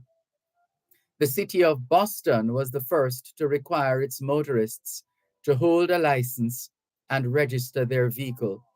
The owner would make his own plate with the corresponding registration numbers. The rest of Massachusetts soon followed the trend and began issuing registration plates made of iron and covered with a porcelain enamel. The first double-decker bus appeared on the streets of New York on this day in 1912, traveling up and down Broadway. The double-decker originated in London as a two-story horse-drawn omnibus. Anxious passengers clambered onto the roof of the omnibus during rush hour. The vehicles eventually added roof seating. Two-story buses can still be seen in the Big Apple, usually carrying a busload of tourists. Yes, we have seen it. 1914, when the war started, martial law was immediately proclaimed in Jamaica, and a body of troops called the Jamaica Reserve Regiment was formed for the defense of the island. Further, on August 14, a fund was launched which raised £20,000 by year end to provide comforts for British soldiers. 1929, West Indies beaten by England in the third test by an innings and 71 runs at the Kensington Oval, London. Scores: West Indies 238 and 129, England 438. 1933, a thunderstorm and cloudburst during the night poured heavy rains measuring between 12 to 14 inches in Kingston and St. Andrew, caused extensive flooding. Gullies overflow their banks, sweeping away hundreds of houses, motor cars, and livestock, drowning 53 people. The water mains in Kingston were broken by the heavy flow of the floods. It was the worst disaster in the corporate area since the 1907 earthquake. That was that thunderstorm and cloudburst, pouring heavy rains measuring 12 to 14 inches in Kingston and St. Andrew. That happened in 1933.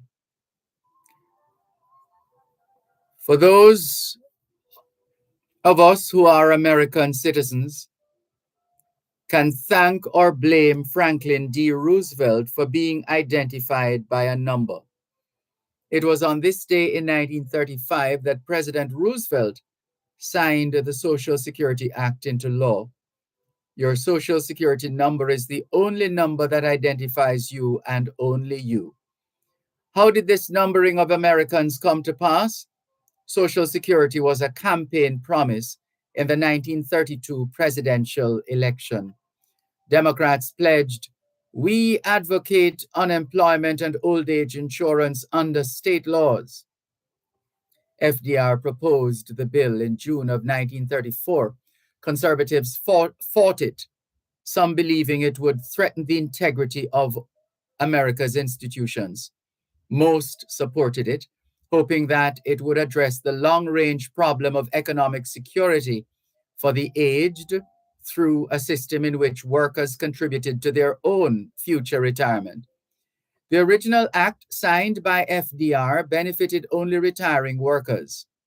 In 1939, amendments were added to the Social Security Act, providing for dependents' benefits and survivors' benefits, plus the start of monthly benefits. The original payments were in lump sums. The first to receive the lump sum benefit was Ernest Ackerman, a retired Cleveland motorman. He retired one day after the program began, and his 5-cent contribution turned into a lump sum 17-cent benefit. Knowledge is power. Class is in session. Power 106. At Wellington Dental, they offer cleaning, filling, whitening, and other services for the entire family. The time by Wellington Dental is 4 o'clock.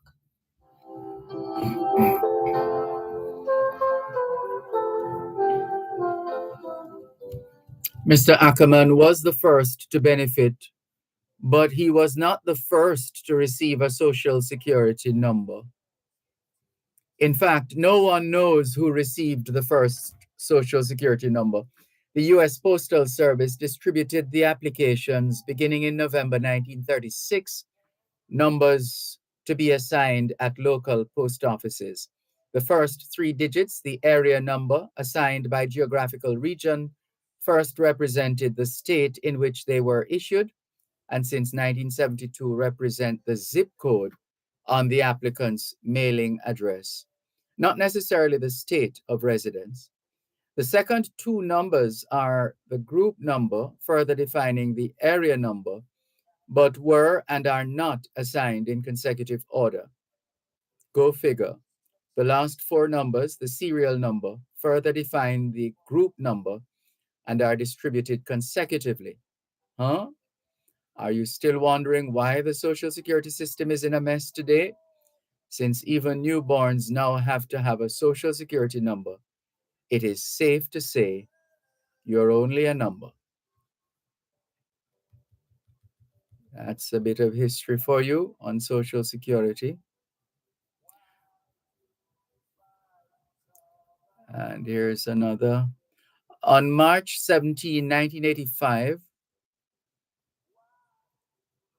an award was presented to a Jamaican, Patrick Ewing, who accepted it during halftime of the DePaul Syracuse basketball game.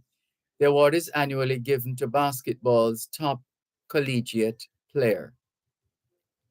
Ex-soldiers of the West India Regiment cancelled a planned protest march. A crowd of bystanders who had anticipated some excitement were disappointed and started to riot, which caused the ex-soldiers to seek the protection of the police. Madame Rose Leon of 64 Barry Street in Kingston introduced a range of her own beauty products on this day in 1942 and promised guaranteed results. Leon's Beauty Bleach was sold for 1 and 3, 2 and 3, and 4 a jar. Leon's deodorant powder was sold at 1 and 6 per tin. Leon's vanishing cream was sold for 1 and 3 per jar. She said that her cold cream, skin food, etc. would give that soft, youthful complexion. What a thing. Pakistan became an independent country on this day in 1947. The new flag of independent India was flown at Indian stores in Kingston, heralding the celebration of India Day, 1 day in advance. The hoisting of the flag signified the identity of local Hindus with the birth of the new dominion. That was 1947. 1950, Denno and Geddes increased the price of its Red Stripe beer by 1 penny from 11 pence to 1 shilling per bottle.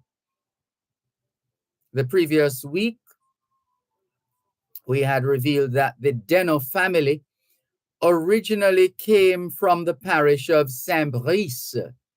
Saint-Brice, S-A-I-N-T, Brice, B-R-I-C-E. So the Denno family, D-E-S-N-O-E-S, if you're wondering how it's spelled that way but pronounced differently, that's because the Denno family, D-E-S-N-O-E-S, the Denno family originally came from the parish of Saint-Brice near Bordeaux in southwest France. That is why Denno is spelled D-E-S-N-O-E-S, but pronounced Denno. It's a French name.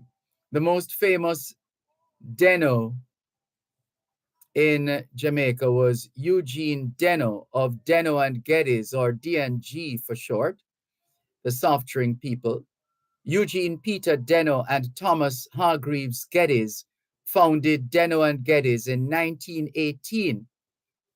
They have given the world the many flavors of D&G sodas and the great Red Stripe beer. That was 1950. 1955, Pondside residents in St. Elizabeth reported the temperature as 99 degrees Fahrenheit. They claim it is so hot that even if bicycles are kept in the shade, the patches on the tubes manage to lift off. 1958, a sow belonging to Lynette Wright, a nurse at the infirmary in Santa Cruz, St. Elizabeth, delivered 11 piglets, one which has a human-like face and a mouth long and curled like an elephant's trunk. And that's the one that died at birth, 1958. 1959, Magic Irvin Jr. Johnson, basketball, LA Lakers, NBA individual record, career assists, etc., etc., etc. Norman Manley was appointed Premier of Jamaica at King's House by the governor, Sir Kenneth Blackburn, on this day in 1959.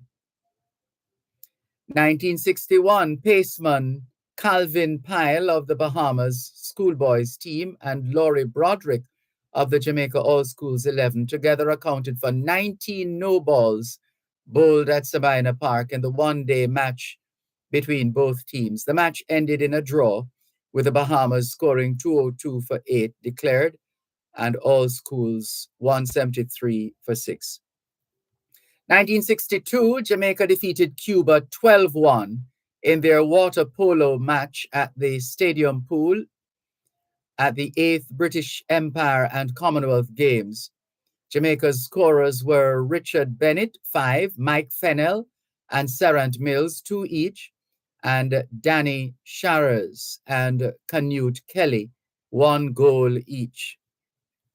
1962, the Kingston and St. Andrew Corporation approved plans for the construction of a city hall to accommodate all its departments and house a proper council chamber at the southern section of George VI Memorial Park, now known as National Heroes Park. It would also invite Queen Elizabeth II to lay the cornerstone during her royal visit to Jamaica in November. The main source of the funds for construction would come from the sale of the old fire brigade offices and lands at the block between Hanover Street, George's Lane, and Sutton Street. 1964, Jamaica's youngest polo team ever to go on tour left the island by a Pan American clipper for Medellin, Colombia, where they played their first of a 5-match series in the 3-cornered tournament, which included themselves, the Medellin Polo Club, and the Cali Polo Club. Team members are John Masterton, Nigel Nunez, Tony Brown, Harry Miller, and Dennis Layla. 1967, just a reminder that we have always been having droughts in this country. 1967, guests at the Sheraton Kingston Hotel were informed by tent cards on the tables in the dining areas that because of a serious and prolonged drought in the corporate area, which had led to low levels in the Hermitage and Mona dams, which serve the city, water would be served at meals on request only. The waiters reported that the guests had been very understanding.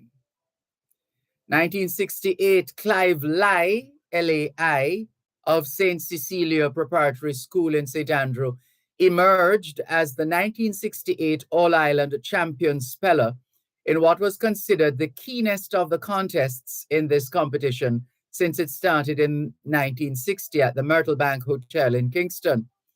Clive was the son of Mrs. Beatrice Lai, widow and florist of Dunrobin Avenue in St. Andrew, and is the uncle of the previous year's champion, Michael Liu. Champion girl was Anna Burrows of Vars Preparatory School in Kingston. So Clive Lai, this is the same Clive Lai who is now spellmaster, still spellmaster for the spelling bee competition. He won while a student at St. Cecilia Prep School. He won in 1968. And the first woman to be employed as a driver by the Jamaica Omnibus Services begins regular driving after successfully completing a 6-week training course. Mrs. Dorothy Ebanks of Treasure Beach, St. Elizabeth, pulled out of Victoria Park just after 7 o'clock on her journey on Route 10, which operates between downtown and Jacks Hill.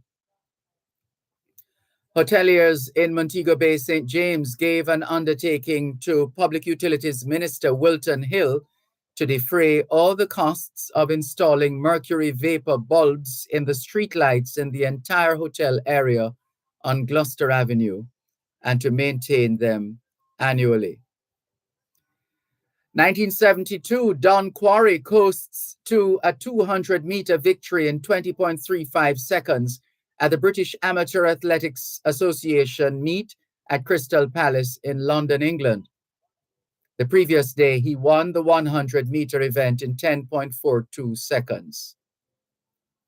Still in 1972, local telephone subscribers were to face higher charges as of September 1st, consequent on an order made by the Public Utility Commission, granting average increase of 35% to the Jamaica Telephone Company Limited. In 1876, Alexander Graham Bell invented the telephone. 2 years later, the first telephone was installed in Kingston in 1878. Governor of Jamaica, Sir Anthony Musgrave, spoke to his colonial secretary, Major Owen Lanyon, by telephone. In 1883, commercial telephone service was introduced in Kingston, Jamaica, this was by West India and Columbia Electric Company. 50 lines were installed in Kingston. The first directory of subscribers, 50 in all, was distributed in 1883. The Jamaica Telephone Company, which was incorporated in 1892, took over responsibility for the all-island system in 1945, at which time there were 7,700 subscribers. The telegraph system was introduced to Jamaica in 1859, and in 1869, cablegraphic communication with Europe was established. And let's see.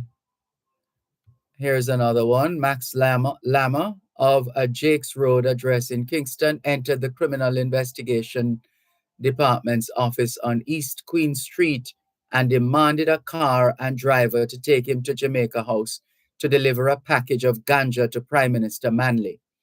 He also had a Bible with him and quoted from it to prove that God made ganja for man to use. He was arrested for possession of ganja. Kevin Chung.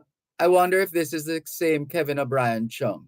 1975, Kevin Chung of St. Cecilia Prep School of St. Andrew, the only boy among the 14 Spelling Bee parish champions, won the All-Ireland Spelling Bee Championships at the Sheraton Kingston Hotel. He was the 6th pupil from St. Cecilia who won the championships. Runners-up were Opal Nelson of Corinaldi Avenue Primary, St. James, and June Fagan of Alexandria, St. Anne. 1977, Jamaica buried its great national hero, the Right Excellent Alexander Bustamante, with solemnity and ceremony as thousands turned out to pay their final tribute to the people's champion. 1979, journalist Wilmot Perkins was found guilty of using abusive and calumnious language to a police officer. There's more after the break. You're listening to Power 106 FM. The time is now 4:15. Education plays a critical role in the lives of our young people. At the American Foundation for the University of the West Indies, we ensure financially challenged students across the Caribbean are given increased access to higher education so they can continue to transform their lives and the lives of others. Support our mission in shaping the lives of our future leaders. Donate to educate. Contact our office at 212-759-9345 for more details.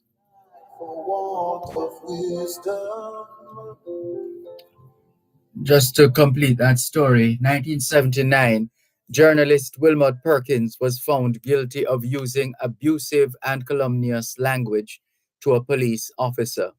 Inspector Garnet Jones, on March 2, at a strike by employees of the Gleaner Company, and was fined $10 or 7 days by lay magistrates Jocelyn Thompson and W. Blackwood at the Kingston Petty Sessions Court. Perkins is accused of describing the inspector as being a dishonest and corrupt man. He gave notice of appeal.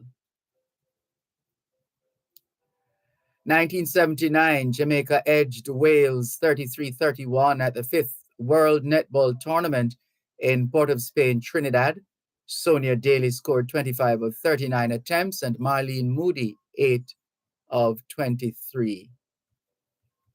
Tropical storm Bunny formed in the eastern Atlantic on this day in 1980. The storm developed from a large area of disturbed weather in the eastern Atlantic. 1983, Merlene Ottey earned Jamaica's third medal at the inaugural World Athletics Championships in Helsinki, Finland, after winning silver in the women's 200-meter final. 1984, before lunch on the last day, Clive Lloyd's West Indies dismissed England for 202 at the Oval to win by 172 runs and complete a blackwash, the only time England had lost a series, 0-5 at home.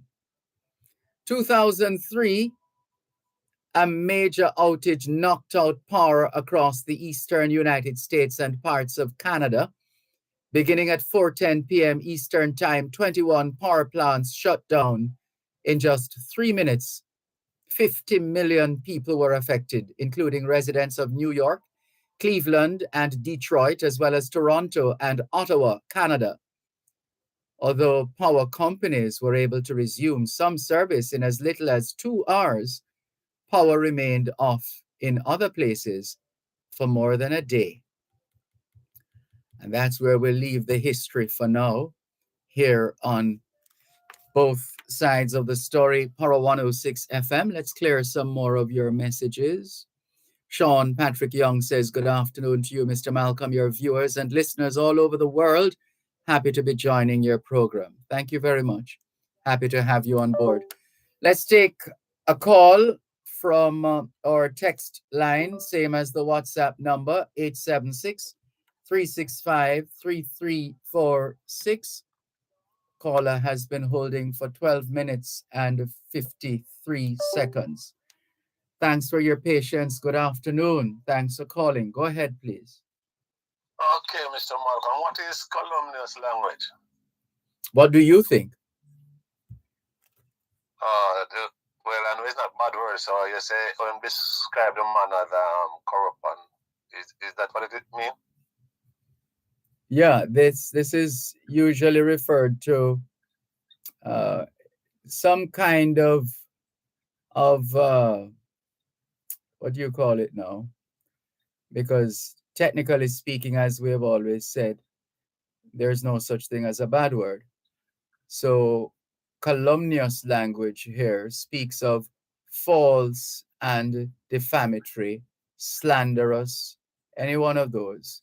Something that you consider to be slanderous, defamatory, false, any such statements would be so referred. What we call bad word in Jamaica, so there's no word named bad word. No, I'm just saying not just just generally speaking, there's no such thing as a bad word. What happens is that societies, nations, countries establish what they call a social construct. And on the basis of that social construct that says, in our culture, we are not going to use these words, or these words are considered taboo or just words not worthy of coming out of somebody's mouth. So a society comes up with that. And on that basis, if you use certain words or expressions, you are looked down upon because you are thought to have done something that is bad by saying what you said, by using the expressions and the terms which within that society are considered to be inappropriate. So the society decides what is appropriate and what is not. And on that basis, they can say yes. You said the society are the lawmaker, which one? Because they have a law for it, that if you use it, they can charge you for it. Yes, but in the first place, it's a social construct in the beginning. In other words, a society has to determine what is acceptable and what is not. And once the society makes that designation, then the expectation is that those who come after will continue that tradition of not accepting certain expressions as being appropriate. Okay. Well, tell me if this one is appropriate. This man now listen to the news where them say 6 members of the Integrity Commission who under investigation are member of parliament. I don't Hold on. I think you have something wrong there. Come again. It says 6 members. 6 members of what? The Integrity Commission are member of parliament who are under investigation, and on that basis they can't release their name yet. Is it 6 parliamentarians? Who is member of the Integrity Commission? That's what the news said. No, but the 6 parliamentarians couldn't be members of the Integrity Commission. That's what the news said today. Even 12 o'clock news it was on today. And I'm saying the Integrity Commission and the Parliament are that's what the news said. They are a member of the Integrity Commission. And they can't release their name. No. Man, check it, man. And that's what the news says. They check it. No, 6 parliamentarians. Who is a member of the Integrity Commission? But they can't be members of the Integrity Commission. That's what the news said. Did not me say it, They always say if you don't believe the messenger believe the message. Oh, boy. That's what the news said. Or somebody are missing from the public. Or is it that's what you have heard? Mr. Malcolm, this is what I heard on the 12 o'clock news today. What you heard? Yeah. And what I heard is what the news reader read. There's a difference between what you heard and what they said. What I heard. A difference between understanding and heard or listening. If what I heard is what they tell me in the news. It's not what I understand. 6 parliamentarians and 28 and 28. No, don't keep saying that. That doesn't make what you're saying true. There's no. It's not 6 parliamentarians who are members of the commission. Where you get that from? And the news today. No, man, that's not right. Yes, man. No, that's not accurate. What I'm gonna do. That's not accurate. All right, I'm gonna take you up on it tomorrow. So I don't know if you can do your research. I'm gonna listen to you tomorrow. I'll call you again. No, it just isn't so. It's the 6 parliamentarians. They can't be members of the Integrity Commission. So there's no such thing. There's no such thing. There are 6 parliamentarians and 28 public servants who are under the illicit enrichment probe, the investigation that is going on. The investigations are done by the documentation by the Integrity Commission, the IC, the Integrity Commission. Now, when I hear them say they can't release their name because they are a member of the Integrity Commission, no, Lord. No. Have it wrong there. Yes. So what if I call you back to my research and I call you back tomorrow and I'm on the right side? No, that's not possible. It's just not. It's not true. It's not. That's not so. It doesn't exist. What you're talking about. So what your system show?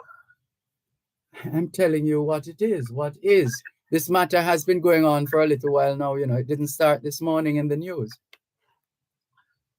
Yeah, but I forgot one of them MP there was and then he was saying why they can't release their name. It's because they're a member of the Integrity Commission and no, you shouldn't keep repeating a falsehood like that. It's not so.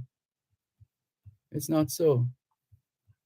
So Malcolm, you know what my grandmother told me?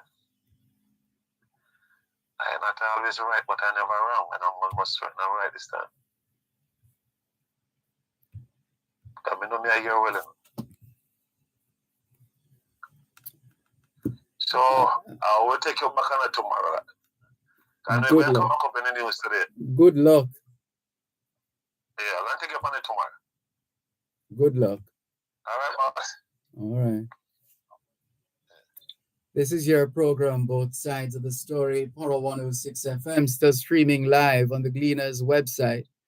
People don't understand when something is fundamentally wrong, just wrong. It's just wrong. Oh boy. And remember, there's a difference between what you hear and what is actually said.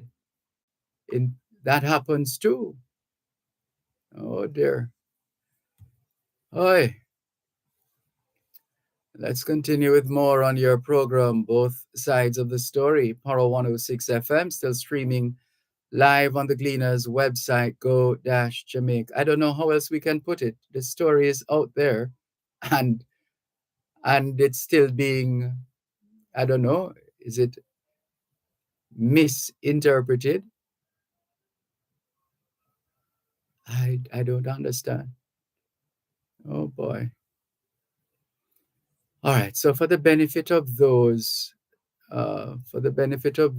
who haven't been following these matters,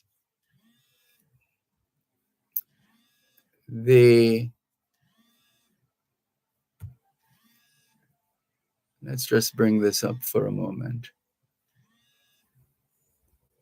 Man said they are members of the Integrity Commission. Where am I getting that from? Oh boy. All right. Let's.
I will just leave that there for now. That's just a bit of background when the news initially broke some time ago. Let's take the break and come back. You're listening to Power 106 FM. The time is now 4:30. The Auto World. It's the only program on Jamaican radio dedicated to the world of automobile. It's the Auto World with Shelly and McLagan. Get news and reviews relating to vehicles and automotive technology. Learn the ins and outs of mechanical operation. Find out about the various stakeholders in the local and international automotive sectors.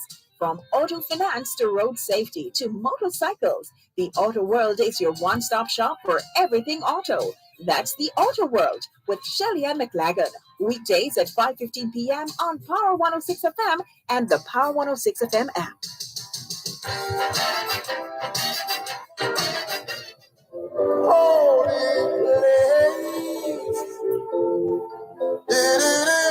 So the most recent story was published today, just 8:33 this morning, and the story is headlined, Scott Motley wants PM to address illicit enrichment probe against parliamentarians. And the story says, People's National Party, PNP Vice President Donna Scott Motley says Prime Minister Andrew Holness must tell the country if the 6 parliamentarians are being investigated for alleged illicit enrichment by the Integrity Commission are associated with parliamentary committees despite the cloud over their heads. So I suspect that that's where the caller earlier on messed up or got the matters mixed up between the two words commission and committees. Listen carefully.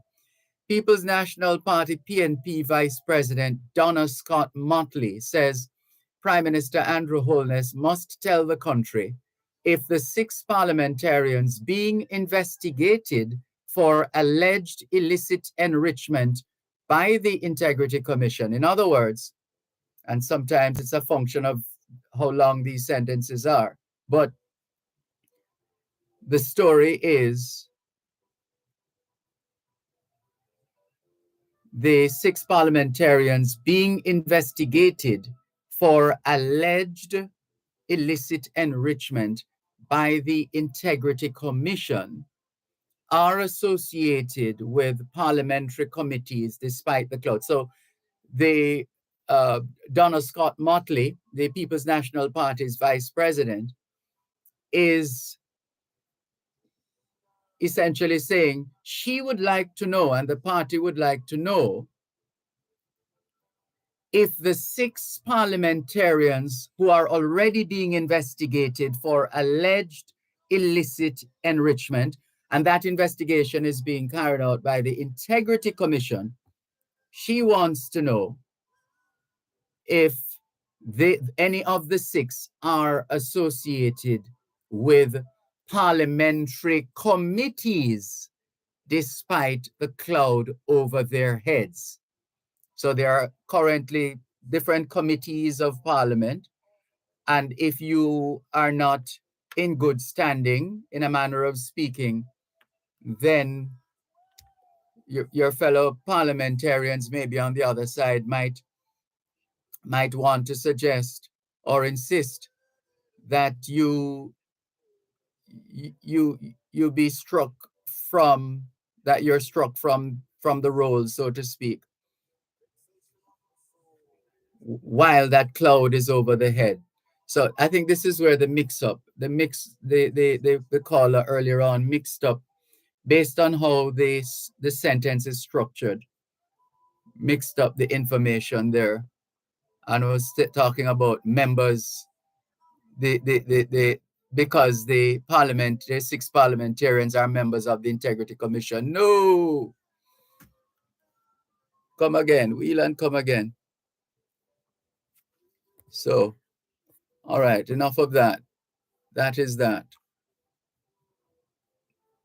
The Integrity Commission must continue to do what it has been doing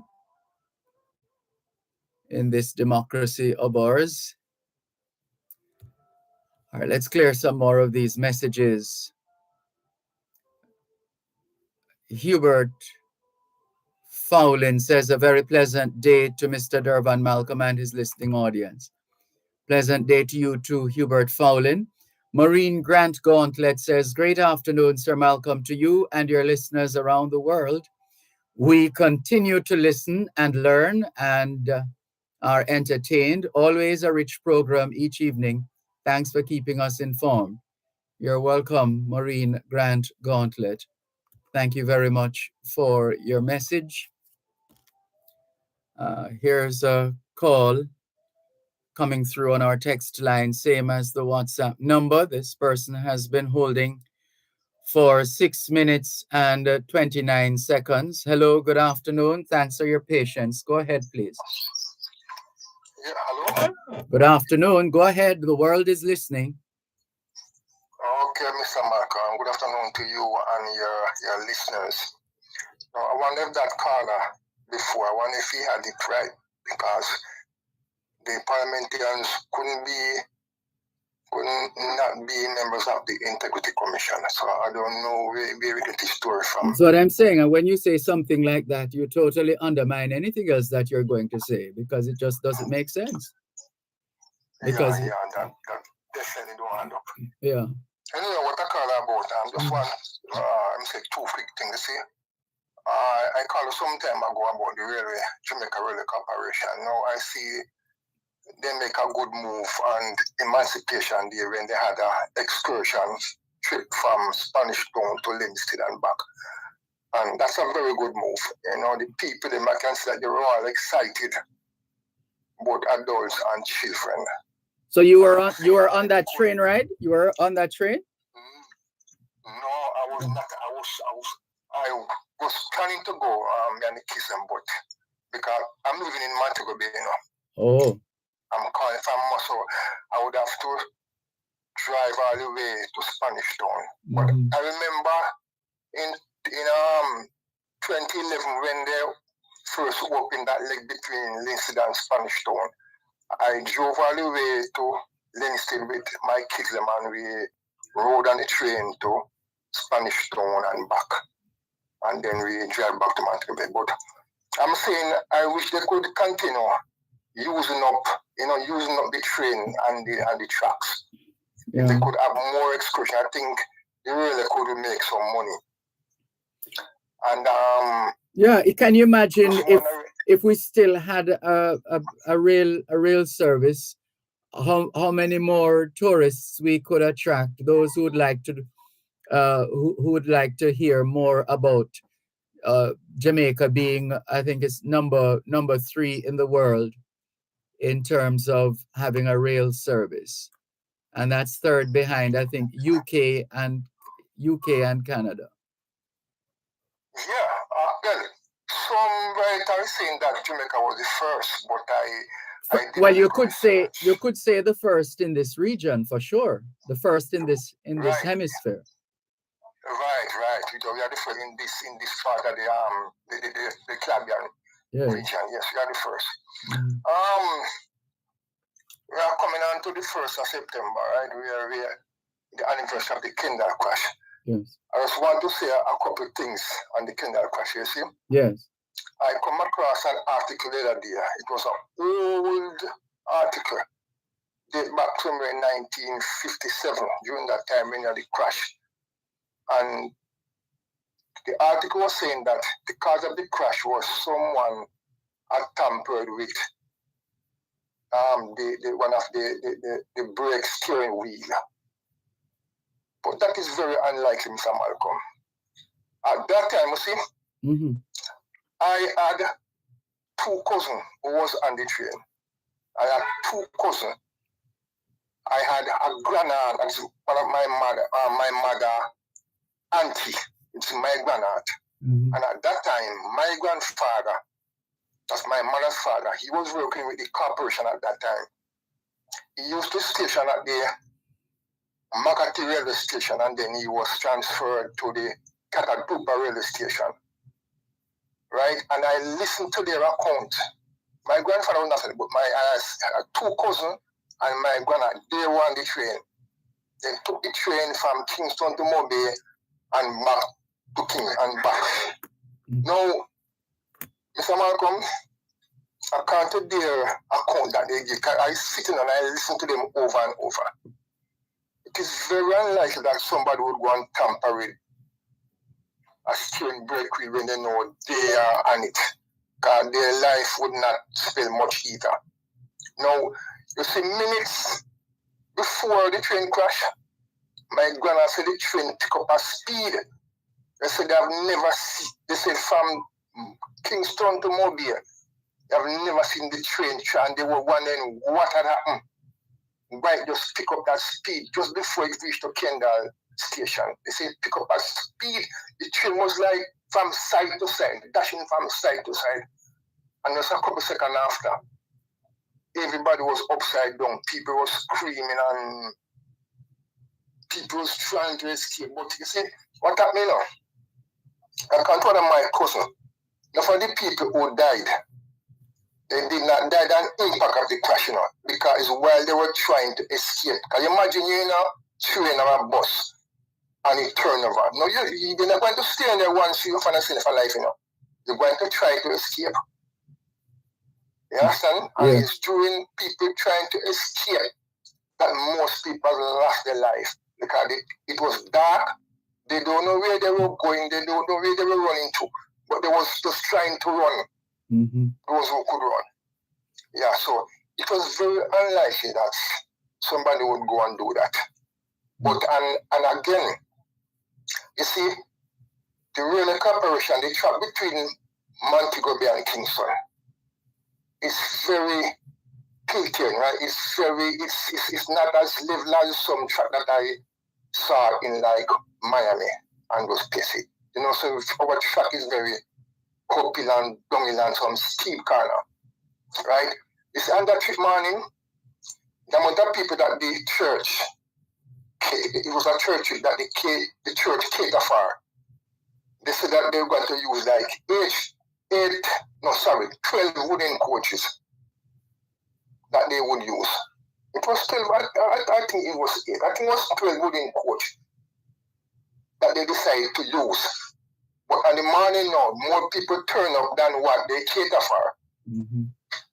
Right? And so they have to use, I think, some additional 2 more coach. And according to the some engineer that I spoke to, they said they should not have used so many coach due to the fact that our railway system does not have the capacity to carry so much coach, and because of there's some corners, that measure up to 36 degrees, so the train cannot travel at extra speed, and some of that contribute to the crash. The speed, the amount of coach that they pull, and furthermore, they had 1 engine at the front, according to one of my cousins. Now 1 engine at the front and 1 at the back. And it was after the crash that they decided to use both engine at the front when they have like excess coach. You understand? And so that's a little pick I'm just want to give to you, Well, thank about you. that crash. Yeah. And I hope the government and the transport minister will be hurry up to get the train, especially to the tourists, the tourist section here between Montego Bay and Appleton Estate, because that section used to make a good amount of money when they used to run it. Used to make a good amount of money, and I knew it. I'm from Montego Bay and I knew it. Yes. And I used to travel on the train almost like. Well, thanks for putting it back on our agenda. We should never lose sight of the rail service and its potential for Jamaica. We have to go to our final break now. Thank you very much for the call. No problem. Take care. You're welcome. Okay. Bye-bye. Bye-bye. You're listening to Power 106 FM. The time is now 4:45.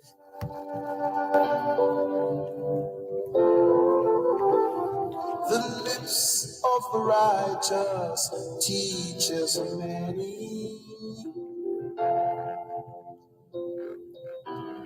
but fools die for want of wisdom. Thanks a lot for staying with us here on your program, Both Sides of the Story, Power 106 FM, still streaming live on the Gleaners website, go-jamaica.com, live on your smart devices all over the world. Cuban in Georgia says, good afternoon, Sir Dervan Malcolm. How are you doing today, sir? I'm fine, thanks.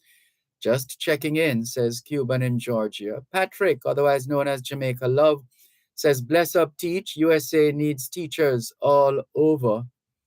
Indeed. So we gather.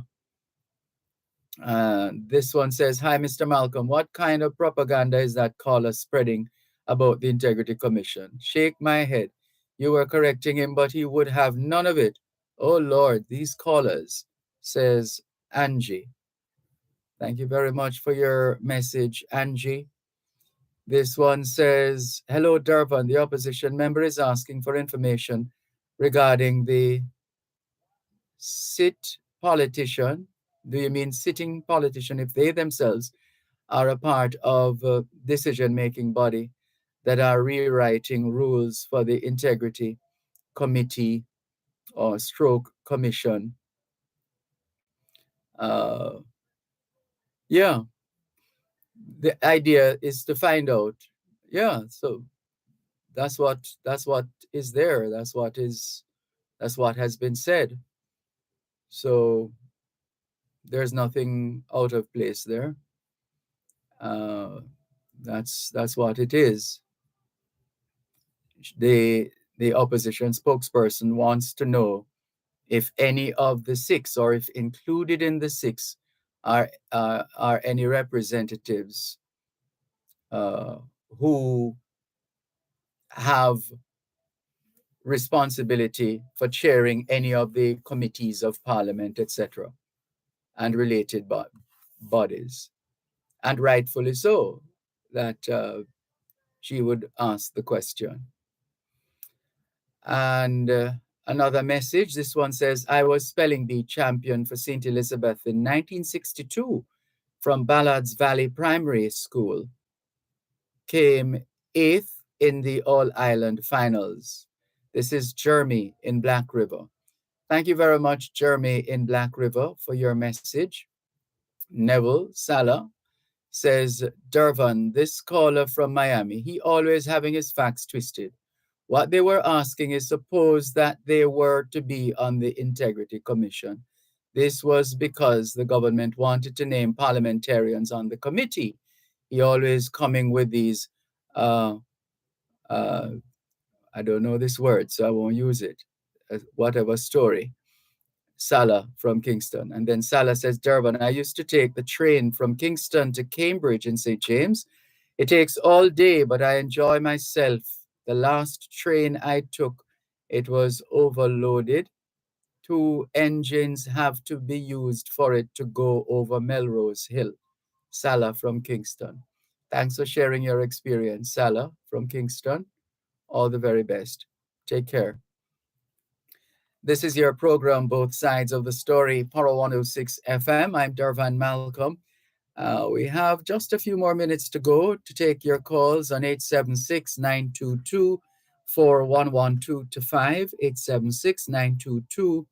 876-922-4112-5. Text line, same as the WhatsApp number, 876-365-3346, 876-365-3346. Rasti says, blessings every time. Blessings every time to you too. Rasti, thank you very much for making it both sides of the story here on Power 106 FM.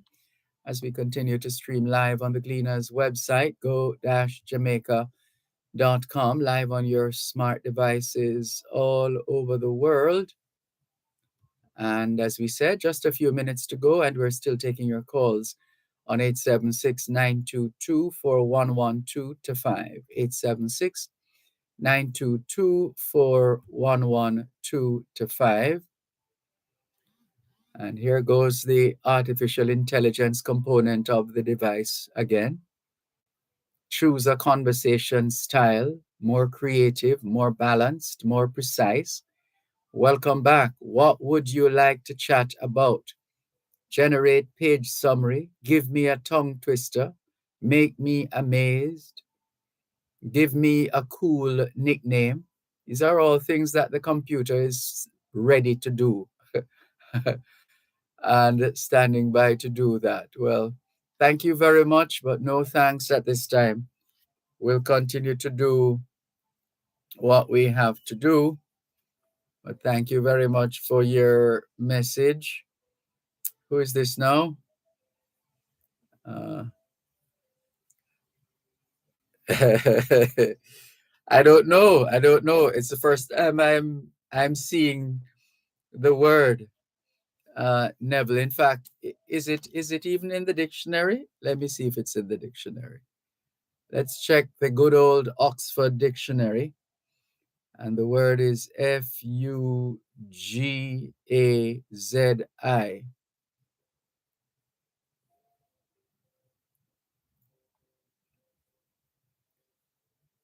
No, word doesn't exist. And so I still need to know. I still need to know where this word comes from, or where this expression or term comes from, because I'm not going to do like some of us are prone to doing, which is just grabbing a word or a phrase or a term without knowing the background and just running with it, and then going ahead to use it. And then, well, you get the picture. So I won't be using it. I won't be using it, Neville. Salah. Let's continue with more on your program, Both Sides of the Story, Power 106 FM. Still streaming live on the Gleaners website, go-jamaica.com. And again, oh, we see Rusty saying, I used to take the train to go work at Free Zone. Oh, what a thing. What was that like, Rusty? And Neville says the expression means false news, and I should Google it. It's not in the Oxford. Let me see.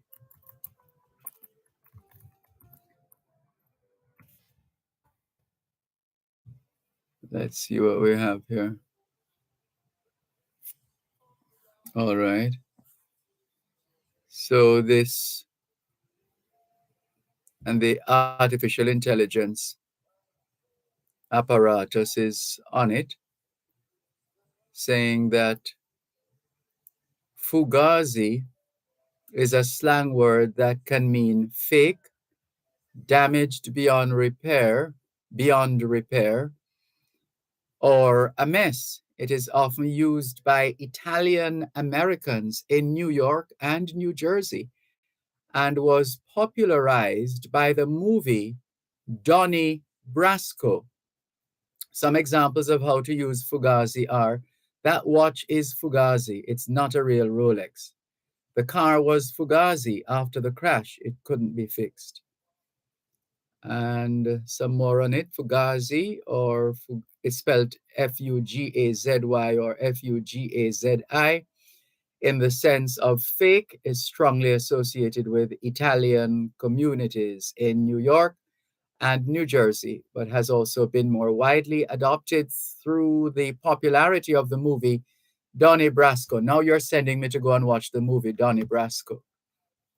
All right, I'll see if I can take in a bit of that. I'll see if I can. Can we thank you once again for the privilege of serving you on yet another edition of your program, Both Sides of the Story, for today, Monday, the 14th of August, 2023. The moving finger writes, and having writ, moves on. Or all your piety nor wit shall lure it back to cancel half a line, or all your tears wash out a word of it. All things being well, Both Sides of the Story returns tomorrow afternoon, 2 to 5. Till then, this is Dervan Malcolm reminding all of us that every day is an opportunity to do better than yesterday. Take care.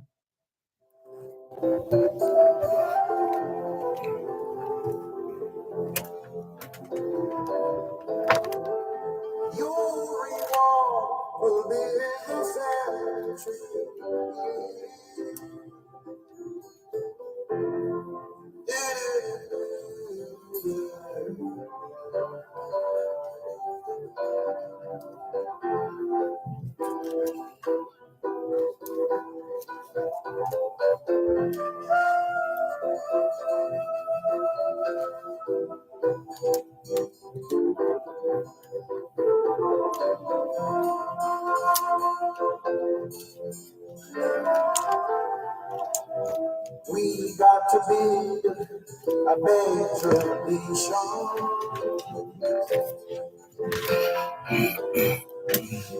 cleaner job creation.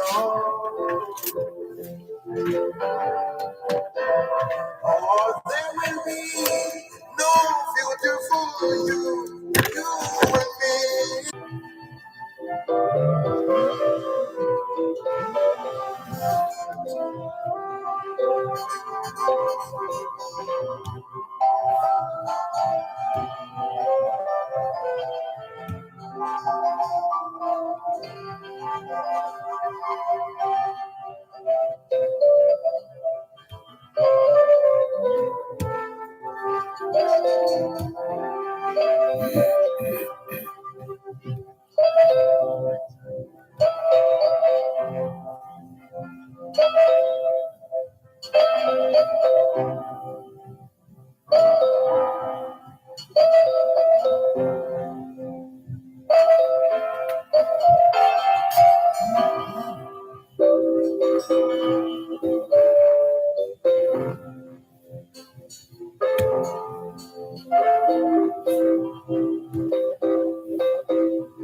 Bye.